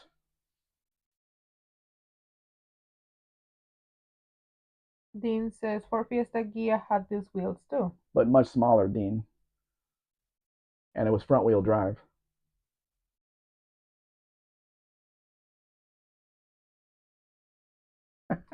What? Uno says, I take it back, no feliz for you, just señorita Lucia. Feliz Navidad, Mrs. Spec. Why only for me? I accept that. No problem. What's going on? I don't celebrate Christmas on the 24th anyway. We were talking about celebrations at work last night because one of my coworkers doesn't celebrate Christmas because she says that she hates the way they used to celebrate it as a family when she was growing up. And I said, well, same, but also now that I'm a grown up with my own family, I get to celebrate it the way that I want to. You can make all the decisions you want. Yeah. So it's just me and my small family who I want there to be. I want them to be there and what I want to do, and that's what I do. I just like, I think you just changed my mind. You don't have to worry about what happened before. Just be an adult. She's even older than me. She's like 50 years old. Oh, Jesus. She hasn't figured it out by now? Mm-hmm. Josh says those big tires make it look like as if it could go anywhere. It can go anywhere. Anywhere is Mexico. Dean says the The XR2 Fiesta had the same wheels as the Capri 2.8 injection. Hmm, We all know what this is. Everybody recognizes this. the truck. That's exactly what it is, a truck. They didn't have a name. It was just a Toyota truck.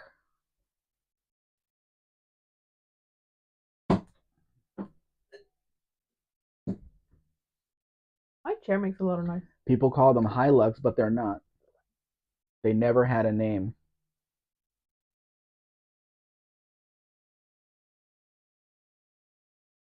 Uno says, how do I make them pay? Well, for one, it's Canada, so people are pretty reasonable. If you explain that they wasted your time and money and ask if they could afford to lose that time and money. And what's your percentage of them actually paying?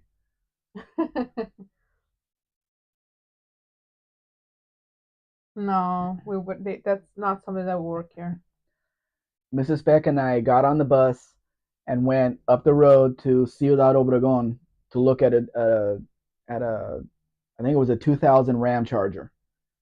One owner vehicle, decent condition, not the best, but I had the customer. He had already paid me for it. So we're looking at the truck. We agreed on a price. Fine. It was their father's truck. The father is at home looking for the paperwork. They never found the paperwork on it. So we spent the money for the bus tickets up there and back and food and everything. They never reimbursed me for anything. He says, "Oh, well, just go back home and I'll deliver the truck to you. We'll find the paperwork. I'll deliver the truck to you." They never found the paperwork, as far as I know. Mm-hmm. Chris says A as in the letter A or A as in it's a Canadian truck. It's a truck. It's a Toyota truck. That's all. That's it. There's no name on it. Uno says it's usually easier if the wife or some buddies are around, then you can embarrass them a little bit, and before their wife or buddies laugh, they pay or accept pennies on a dollar. If I'm mean and cheap. Brandon's Junks is here. Hey, Granddad, welcome. How are you today? He says good day, Mexi Brotherhood and Mrs. Mexi Sisterhood. Chris, are you saying Granddad Junk's name is Tony? Who doesn't like a Toyota four-wheel drive truck, especially the 1980 or 1979 model? We've all had them. Nice, especially this is a very nice truck. They do want a bit of money for it though, but it may be worth it. Who knows? The values of these four-wheel drive Japanese trucks are pretty high right now. Dean says Kiwi Invasion. Granddad's Junk says good day, Chris Brother. Granddad's Junk, can you confirm or deny if your name is Tony? Uno says I was running about 80%, either getting money back or paying way less. If it's a senior and they obviously didn't know, I usually stay for lunch and drop some cash in the kitchen before I leave. They offer to make you lunch. Granddad's Young says, yes, I'm just waking up. Oh, okay. Chris says, yes, Granddad's name is Tony. We're on a first name basis. Ooh. Well, we're not. We have to call him by his handle. Okay. This is a van for you, Chris. It's all for you. Not just for the fact that I won't remember. How can you not remember? It's Uncle Tony. It's not Uncle It's Tony. Granddad Tony. Sure, okay. Uno says Kennedy. That's how we spell it.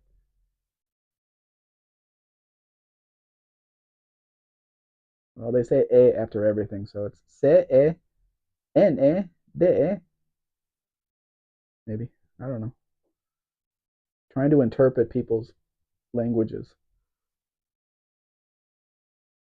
Isn't this the perfect van for you, Chris? Are we gonna stay for another half hour? For an extra half hour?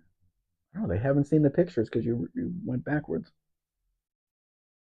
They have to see all the pictures. The camper van makes it worth more, Chris. Chris says, "Oh, I was all ready to buy that combi until I saw it was a camper van. Were you really? Are you just pulling my leg? The camper is better.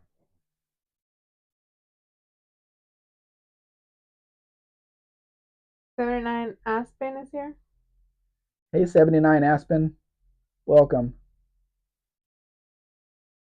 And he says, seems like I read years ago about a Mexican spec turbo Dodge Stratus. Ever run across one?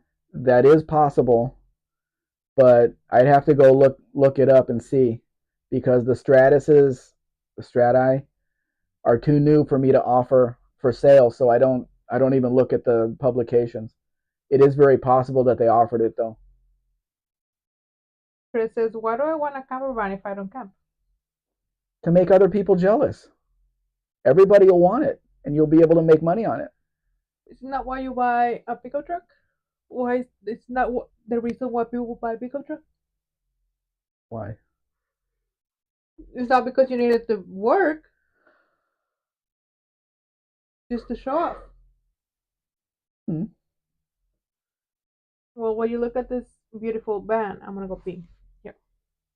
We needed to know that. Uno says, we talk about the cars you sell and have sold, but what is the chat working or selling or hunting for? I have a 68 bug vert, 69 bug, 86 C10, 75 C10, and hunting for a 68 Cougar. Jabo, why don't you change your handle to Jabo so we know who you are? Or you want everybody to know you have a 79 ass pin. I can't help you with the 68 Cougar, Uno. We don't have those here. I mean, I have seen a few, but it would be really expensive because it's so rare here. You make people jealous with your Beetle, Chris? Really? Does it have that fancy paint job that the Combi has? Where the silver is circling the headlight eyes? Yes, nailed it, Max. See ya, Enya, dia. Josh, we buy pickup trucks because Americans want big. Yes, but the whole back area is useless. Pit snipe. I'm trying to figure out how to keep vibratory compactors from shaking the rings right off the pistons. So it's a lost cause. Dean, I'm jealous, Chris. I will soon have to take my daughter's anti-anxiety meds for it, I'm sure. Uno. Stratus had a coupe version in Canada with a turbo. Then it became the Avenger coupe and had RT versions. I bought that car new, Uno, the Avenger in 95. I was not impressed at all. Black RT, fully loaded. It was a dog. No turbo. I'm looking into it. Well, if you go to your page and what do you click? It's I forgot what you click. There's a button to click, and then it gives you your page, all your names. You could just change it, and it's immediate. Happens right away.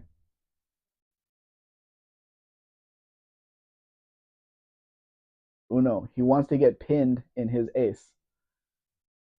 This ain't Brokeback Mexico. No, it's not. Did anybody see that? Did anybody the Brokeback Mountain? Did anybody actually watch that through? I watched it with Mrs. Spec and her sister, and I fell asleep like 30 minutes into it. What? Which one? Brokeback Mountain. Remember that? I couldn't stay awake Why are you guys talking about Brokeback Mountain? because that's what Uno said. What? He says he wants to get pinned in his ace. This ain't Brokeback Mexico.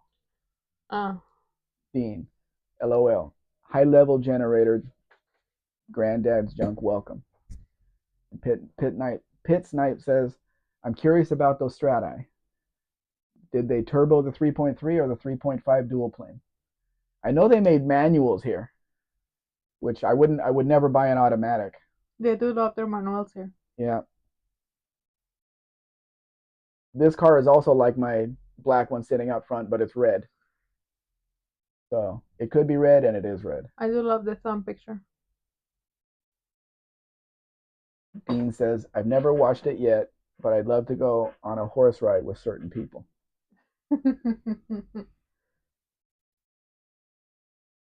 Who are these people? Be specific.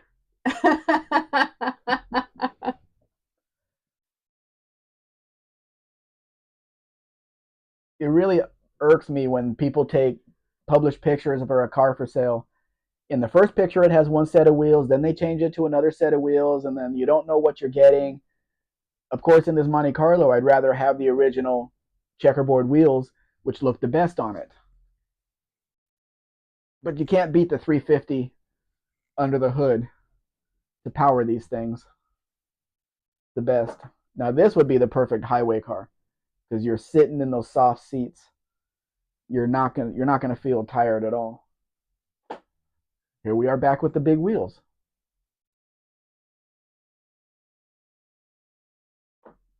Business says the 3.3 was kind of neat, like like a 30-degree V6. The intake manifold was only 4 inches across. Good runners. Uno says 2.4 neon turbo was used. 2.4. And Business says, oh, that makes sense. Uno. I'm gonna have to go look it up. What do you know? What year they were in, Uno? Was it the early style, the round one, or the later one with the flatter nose? Toyota. Squirrel. Yeah, Toyota. Like I keep telling these people that in the early 2000s, you people, in the early 2000s, the border was open for all open bed pickup trucks. So trucks like this little Toyota, the other 4x4, all of these little Japanese trucks are here in Mexico. And I would like to restore them and then ship them back to the US and sell them over there. Dean says, but I'm scared of snakes and horses rearing up. Yeah, I stay away from horses too. Yeah, and you leave me on them. You're the horse person. You wanted to be on that horse.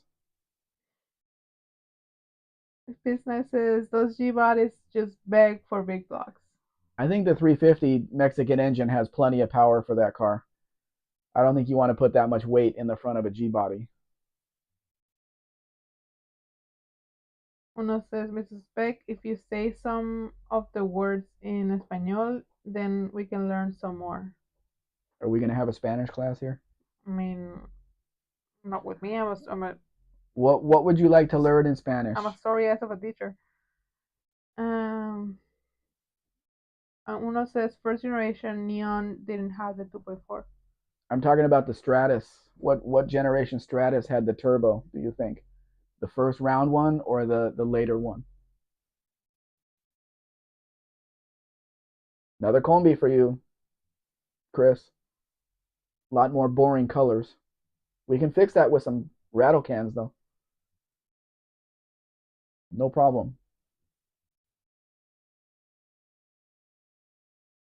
What words do you want to know in Spanish? And if we teach you words, there's going to be a test at the end of this. Uno says, oh man, if you want to buy up old Yora PUs, Pickups. pickups, and restore to flip, I know a guy in Mexico that can. Oh, never mind. Dean says, how not to ruin Spanish in Spanish. That would be a great lesson. How do you ruin Spanish in Spanish? People here don't speak it clearly either, so just speak your truth. However you speak it is acceptable, no matter what people tell me. But your Spanish is so bad. No es cierto?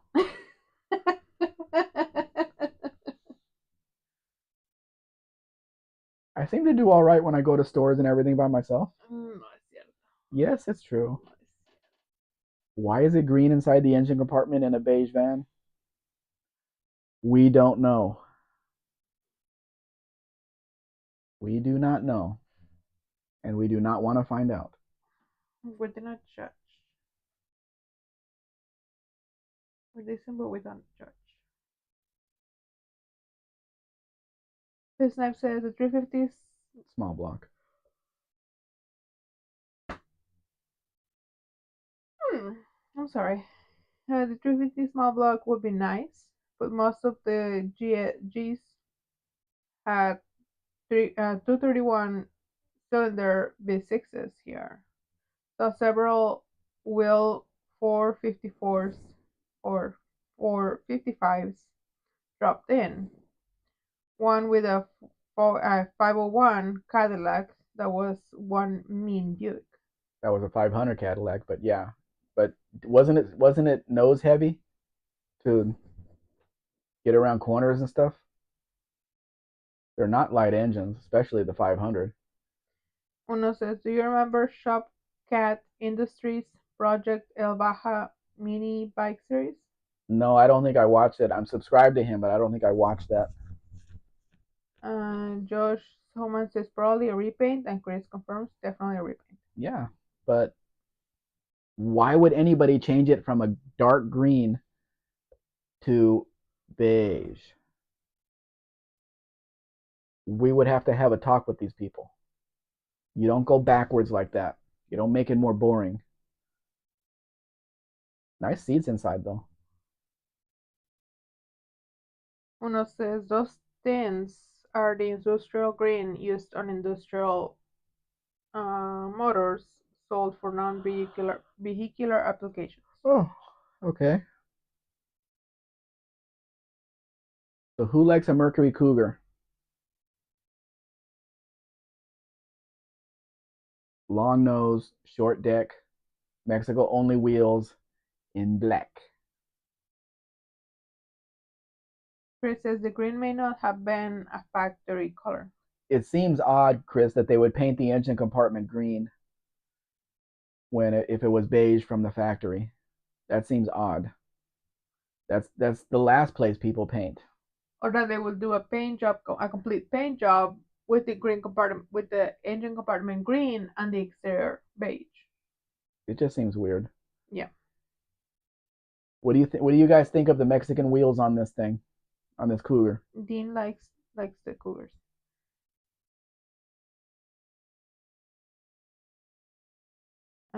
Business says I didn't build it spec. I never did a G, but I wanted to. There were a lot of suspension options for those though, so the nose weight is workable. Yeah, I always dealt with stock cars, whatever they came with, but I don't think the majority of them came with six cylinders. Most of the buyers opted for the V8. Mark says you can get aftermarket coil springs to handle big block Chevy. Oh, well, see, problem solved. Olive says apparently green was seriously out of style on the West Coast in the 90s. I could have got all kinds of stuff in my favorite color. You should have. Josh says he looks good. Uno says El Baja was a 20 plus video series of a mini bike he built behind my back as a secret. It was awesome for me. Nobody gave a shit on his channel though. He's still mad but still serious, generous and friendly. Uno says I like those. They had turbos. Chris says Not in Mexico, they didn't. They only came with this engine, the 3.8 V6. In the Thunderbird version, you could get the 5-speed manual with this engine. those wheels don't look right for a Cougar. That's what it came with from the factory here. It's interesting when they're spinning around what they look like. Dean says I think it was an optional hubcap on the base model US Mercury Capri 1984. Nope, not those. Grandad Young says the wheels are a Star Trek theme. Olive says, I was in Boston and had my duster and little money. Oh, that's a shame. You got to take advantage of things when they happen. Uno Oh, says, prefer the steel roof on the T-Birds and Cougars of that era and the previous era too. Very cool stock car race cars. yeah. You mean you don't like the vinyl roof on this? This is a Cougar, so it was the step up. The Thunderbirds really didn't get dressed up here. They're just your V6 stick shift car, which is something that they did not offer in the US. You could only get a stick shift in the turbo coupe in the Thunderbird. They didn't offer any manual base models or LXs or anything. So it makes it an interesting car.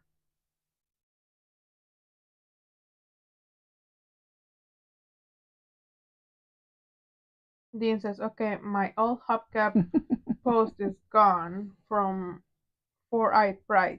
Thanks, Mexican Spectre. I think Four Eyed Pride is gone. I don't think they're around anymore. And of course, now we have a Chevy Celebrity, and I'll bet you never guess what kind of transmission this one has.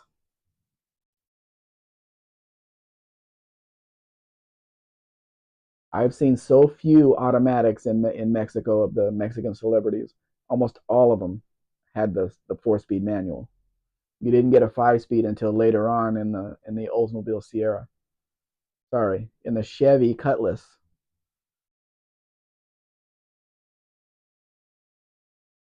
Uno says, la gato negro. You have to correct him. He's trying to learn Spanish. El gato negro. Mm-hmm.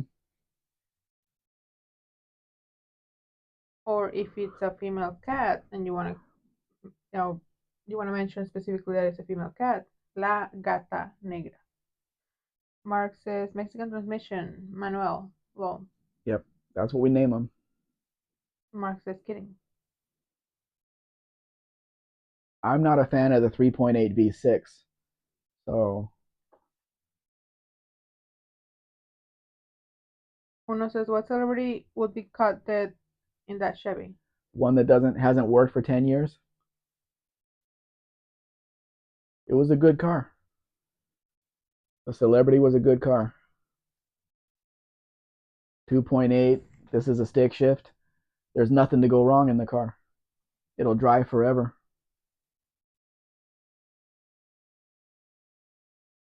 Not in Mexico, Uno. Cars here are masculine.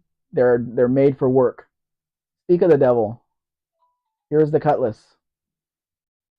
Cars here are men. They're masculine. They're males. They're made for work, not for playing around. According to Mr. Mexican Spec, not according to Mexico. Right. El carro. La camioneta. Lotería. Hmm? Lotería. What is that? Lotería. What does that have to do with a car?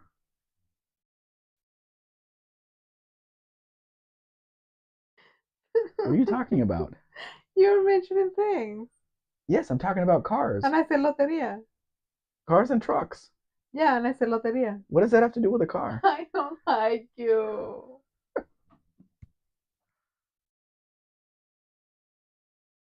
This is an Have you ever played lotería? yes. This is an early one, so it probably has the 4-speed in it and the 2.8. The later one's got the 5-speed and the 3.1 in the Euro Sports. Uno says that's true. The dirty girl in high school drove a celeb, and it was basically an ashtray on wheels. Ugh, smokers.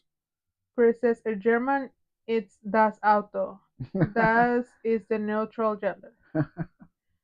Dean says I like it because it's so light, but the 3.8 is quite a hard engine to look after because of its aluminum heads, oil pump, distributor, and front accessory drive.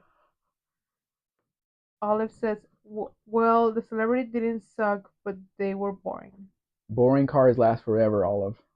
Not necessarily. That's the good thing about it. Mark says Even the word car in French, voiture, is female, la voiture. But we're not talking about French cars, Mark. We're talking about cars in Mexico. They're made for work. Uno says, no, feliz for you. Hmm? I'm not sure what you're trying to say. This now says, lol spec, a septic contractor on YouTube that I watched just did a video talking about getting new tires at the shop that told him he needed man tires. Man tire. Got to get those man tires. Of course, in Mexico, it's las llantas, so it's feminine. Uno says, is that a Chevy with an Olds grill or an Olds with a Chevy name? In Mexico, they were sold at the Chevy dealer, so they're actually registered here as Chevys. It's a Chevy Cutlass. Cutlass. Business says, ah, an old Mexican told him he needed man tires, that is. Olive says, I suppose my cars get named individually anyway. Yeah. Dean says, the intake manifold is a real beggar, too.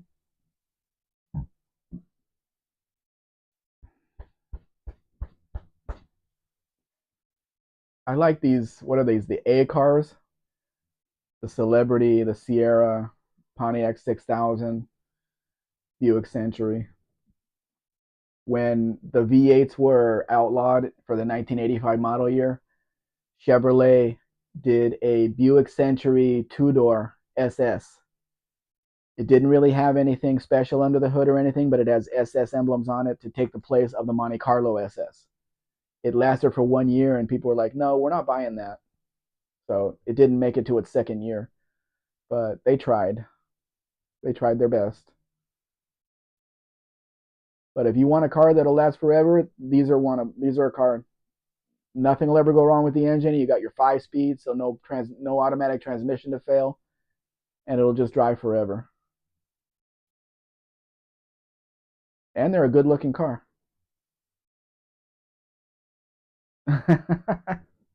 LT tires. Those are man tires, bigger tires.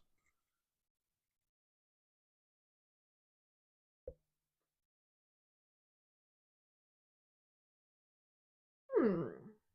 I don't have that problem with my friend that owns the tire shop. I just leave it up to him what tires the car needs. We put tires on Lester's car before it was before we delivered it.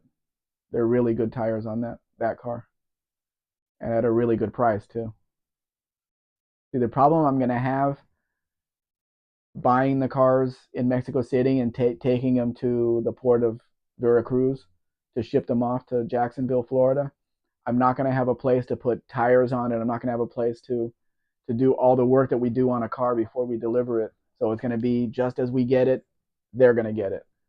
So hopefully that's not gonna be a problem because every one of these cars that we've gotten has needed something, the water pump or whatever. It needed something. So luckily we brought the cars here to my location, and the mechanic took care of it. Or we put tires on it, or needed brakes or suspension or whatever.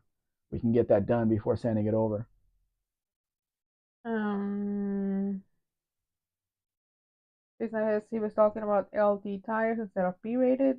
Business says LT usually 6-ply plus with thicker sidewalls, light truck. Mm-hmm. Olive says LT means light truck rotation type tires. P is for passenger. Uno says, did you guys get the citation? Yes, we did. And again, all of them were stick shifts. You could either get a 4-door with a stick shift, or you get the X11 with the 2.8 4-speed in it. I don't think they came with air conditioning, though. I don't think they have air conditioning. I was going to publish a really, really nice red one, but I think it sold before I was able to publish it. There's not too many nice ones around. Most of them are pretty beat up. Three says Aries wagon. Well, it's called a Dart here, and it's got the Dodge 600 front end with the Aries rear end. It's a Dart. Duxter says the Duxter hath returned unscathed. Unscathed. Unscathed. Yep. Where'd you go, Duxter? Were you cooking food for us? Steaks, really, really thick steaks with A1 sauce on them. Why are you trying to make me hungry again? Again, I forgot about it. I was drinking my water. that's all I'm drinking too is water. Olive says, "Hey Doug, and anyone I miss while cooking and eating a very late breakfast." I'll tell you what Chrysler did that I don't think the other companies did. Even though they knew the K cars were boring to drive, they put really plush interiors in them and digital dashes and all the little toys and the talking car and everything. So give you a reason to buy the car. Dean says, breakfast. Chris says, "Don't forget the baked potato dripping with creamy rich butter." Yeah, Mm. we wish we could have baked potatoes, but they don't sell potatoes here. I like. They don't sell the specific, I was gonna say brand. It's not a brand, it's a species. What is it? I don't like the potatoes they sell here, and they don't sell any other potatoes here, so No. we're not doing potatoes anymore. Uno says churro. I no, I want lasagna. Lasagna.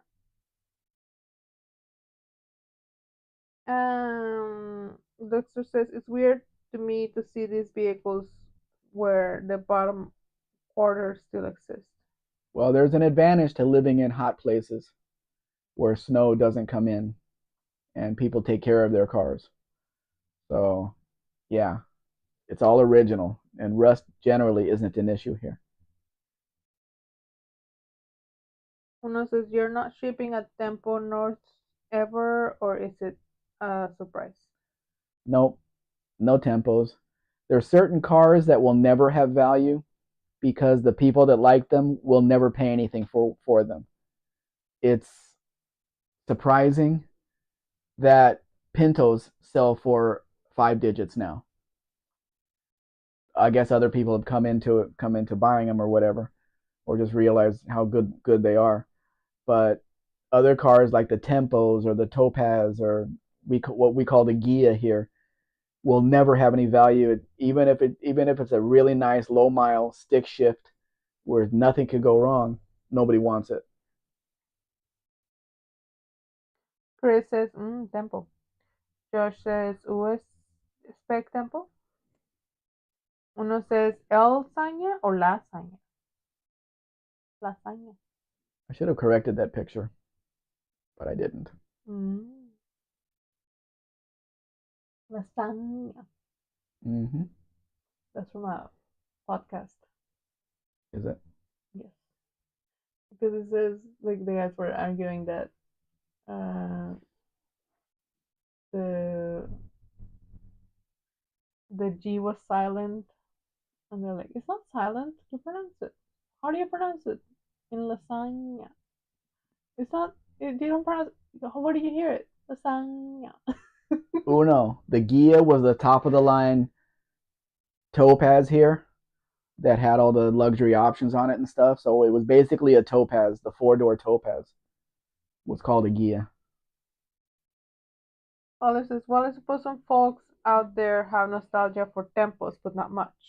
Pintos were worth little when there was so much better still available, but nowadays they can be improved pretty easy.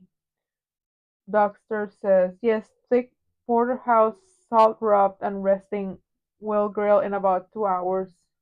Still have to drag out the grill and light up the charcoal. Also want to bake some potatoes too. Ooh. Potatoes. What kind of potatoes? Dean says super coupe. Yep. And this one is a stick shift. It's a 5 speed. A GLX Even though you tampon. can't really see the gear shift lever. I wouldn't put an automatic on here. There you can almost see the gear shift lever there. I've never driven a supercharged 3.8. I don't know what it feels like. Chris says, so Olive, I had an 84 Tempo. It was pretty much a POS. I know what a POS stands for. But compared to today's cars, the Tempo Felicity has some appeal. Yep. Granddad says that resembles a VN Commodore. Dean says Gia was removed from US cars in 1982. Yeah, Olive but it was says, actual a car model here. sorry. Olive says, yeah, Chris, sometimes it's more about first car memories than the car itself. It's all. Hmm. Right, but the people in the Facebook groups that are, fall all over these tempos, they will never pay more than $500 or $1,000 for one, even if it's in really nice condition. So there's no market there. Hmm. Not enough time has passed because there's some really nice ones here. Good condition, not too many miles, stick shift. It may even have air conditioning. Uno says Pintos, Bobcats, Mustang 2s, Comets, and Mavericks all have a new aftermarket parts to support building them now. Yeah, you can make them anything you want to now. I have to get in touch with the guy that owns the green Mustang too and verify everything for tomorrow at about Mm, 4 o'clock or so. thank you for not making it too early. No, I know. We have to be here for these people, but we don't have to on that. Although I don't want to see it in the dark either, because we're gonna need to take a video of it and start it running and see the With your paperwork and luck, it's gonna everything. start raining. Yeah, my luck. I'm still gonna look at the car. I don't care. Johnny C. Did I say hi to Johnny C before? I think No, so. No? he hasn't. No. Johnny C is here. Thank you, Johnny, for the like. Did you see what Doug said up there? Oh, Yukon Gold. Oh, Yukon Golds are good. Chicken cold potato rubbed with olive oil and sea salted, wrapped in aluminum foil, baked on the grill. Hmm. But that's not the ones that you like. Mm, hold on. Johnny C is here and he says, been watching and enjoying the show while doing chores. Have a like. Gave a like, sorry. Yep. Thank you, Johnny. Granddad says, is that a supercharger on it? Yes, that's a Thunderbird Super Coupe. That's the way it came from the factory with the supercharger on it, and it's more fun with the 5 speed. Uno says, how much was the smart? I don't know. I have to look at the publication. Dean I think says, they wanted a lot for it though, because it's very hard to find. They didn't sell very many of them. sorry. Dean says, these people, you people, and then he says, smart people pay less. Uno says, what part of Canada is Dockster in? He's in the part of Canada that's called Michigan. I don't think that's in Canada. Hmm? I don't think that's in Canada. Exactly.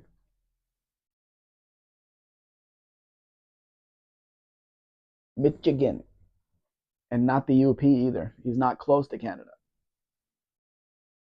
but still lots of snow.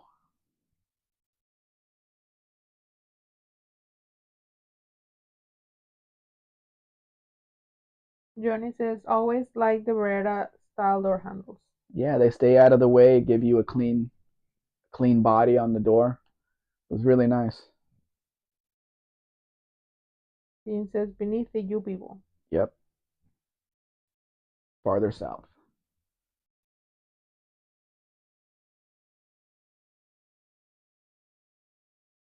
And of course, I put this Camaro Z28 in here. It's not a stick shift though. Chris says to Johnny, my brother had a Beretta. The rear handles broke off at least 3 times. You live in a cold area though. They're not made for that. Olive says, if things had gone differently, I could be you people out and now. Uno says, South Detroit is just North Windsor. We say the same thing about Texas is just northern Mexico. I have things to make sandwiches. Yes. Oh, I want a sandwich. Mark Sobe says to Dean, coach shouldn't have lost his job over that law. When these Camaros came out in '93, we went down to the Chevy dealership, bought an aqua colored one with T tops. We wanted the 6 speed, but it hadn't come out yet. It was that early. I don't think it came out. 6 speed came out until January, February of the next year, of the next model, the next calendar year. So I had that car and I had the '94 Mustang at the same time. It was a '94 we bought, something like that. We bought the Camaro and the Fire and the Mustang at the same time, and the Camaro is 10 times the car the Mustang was. 10 times. The Mustang was a GT convertible, but the Camaro was a much better car in every respect. On the highway, the power, everything you could want. Much better. I never had one broke. I never had a Beretta handle break off on me. I've had a few. Of course, I've never yanked on them to break them off either. Well, Nothing. Me duele mi pancita. you guys like trucks? I bet you like trucks. Regular cab, short bed, OBS. Um, Dean says to Olive, you always be the correct people. Fitzknife says, lol, Chris, yup, those handles were trash. Dean says, he was done wrong, Mark. Dexter says, hit it out. Have fun. Dexter's out. Thank you very much for coming in, Doug. Bye, dog. Yeah, what in an hour and a half. John's gonna be on a live too. So this is the announcement for the date of the No Name Nationals, I think. And we rushed home from shopping last night so I could get on the live there, and he wasn't even live. Mark says to Dean, yup. And then he says, nice Chevy.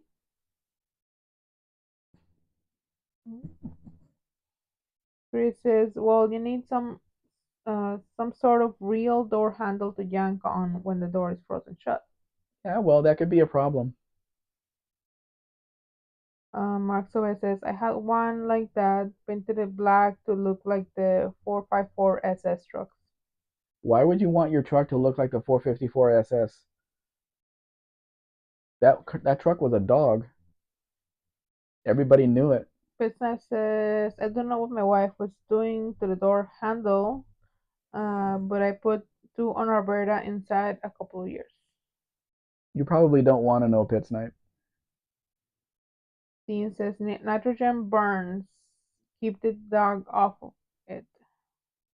In Mexico, they sold a 400 SS as a package from the factory, but somebody made 350 SS stickers, and guys all over Mexico bought them and put them on their trucks. I see them for sale all over the place, but they don't. It doesn't mean anything. And the 400 SS doesn't have a 400 under the hood anyway. It has 350, but it's a special model with certain interior and stuff like that. So they want a lot for those trucks, though. If it's a low mile truck, they do look good in aqua, though. The aqua trucks look really good.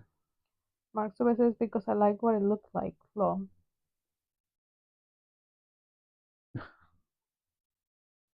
You're up in the cold area. You can paint something black and not have a problem. And Mark says, but I did not sticker it. Oh, okay.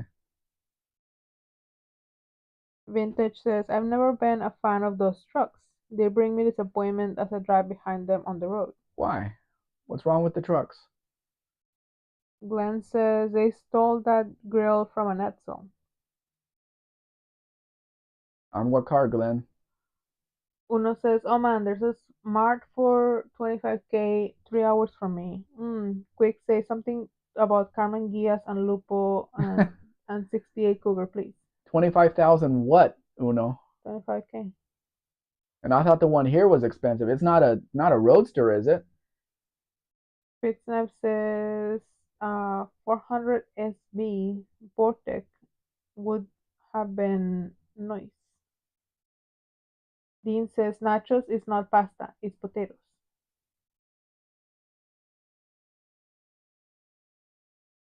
Nachos is not pasta, it's potatoes. Nachos is chips. De Cubito Supuino is here. Hey, de cubito, welcome.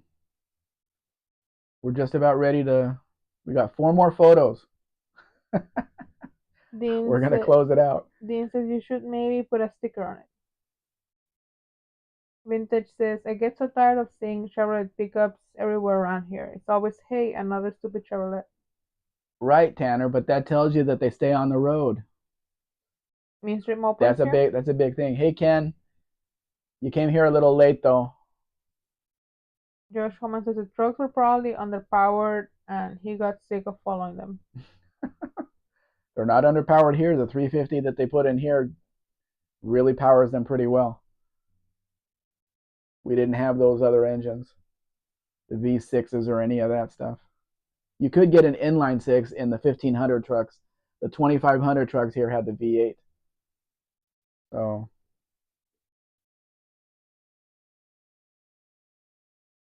Oh, why is it? it just reset. Oh, Start playing them from the beginning or just reset mm-hmm. to the. No, it's not start playing in the Oh. beginning. Uno says, what? Black is mucho no bueno up here. All the snow and slush and general road muck all over in a fine mist. You buy black, you spend more on car washes than gas. Yeah, I can see that. But if you don't take your truck out in the snow, then you don't get it dirty. What if you don't have a garage? Who doesn't have a garage in Canada? Maybe Doesn't everybody have a garage in Canada, Uno and Mark? you're so out of touch. Why am I out of touch? I don't have a garage, but I have 2 carports and a backyard. And that'll work. So, you think it's time for lunchtime? I think it's time for lunch. For lunch. Yeah, because you said you're leaving at 6, so you're gonna have an hour and a half. I can't eat because I'm gonna eat over there. Well, you can't go over there hungry either. You're gonna get a stomach ache. Mark says, hell no, I wish. See? I told you. You don't have a garage and all that property you have? You have a container now. That's a built-in garage. Ono says, is that a smart 2005? Yes, it's a Roadster 2001, 2,500, 37,000 kilometers, blue/black. No, this is a 2004, and I'd have to look at the kilometers, but it doesn't have a lot on it. I guess people don't want to drive them very much. All it says, when I was in the up, the garage was so tiny, I would need a pretty tiny project car to use it. Must have been a very old house. Put your horses in there. Glenn says, you say tomato, I say tomato. Tomato. That's Uh, Matt. I don't know. Dean says, munch time, num num. Bye, Dean. Uno says, almost everybody has a garage, yes, and it snows at least once a month, every month of the year here where I live, so black cars are rentals or cops or bad guys. Just like everybody buys white cars here because of the sun. And I'm guilty of that too. My Durango's white with a gray interior. Olive says the house we were looking at buying had better that way. Dean says one side garage. Um, Olive says like that alpha, and Dean says me too. I think we're done here. It's an alpha. What's not to like? It's repair record, Chris. We all know what alphas are like. So, well, I don't get to stop anything anymore. You have to click the stopper. Yeah. Thank you everybody for coming. Thank you for being here, guys. Yeah, we appreciate it. and hopefully you saw something you liked and were able to talk about dreams, because that thing stumped me this morning. How something could be in my head that I've never experienced in a dream. It's just, I don't know. So we will see you next time, unless we're out on the road buying another car, Mm-hmm. and we will let everybody know when that happens. Goodbye, everybody. Thank you for being here. Bye bye.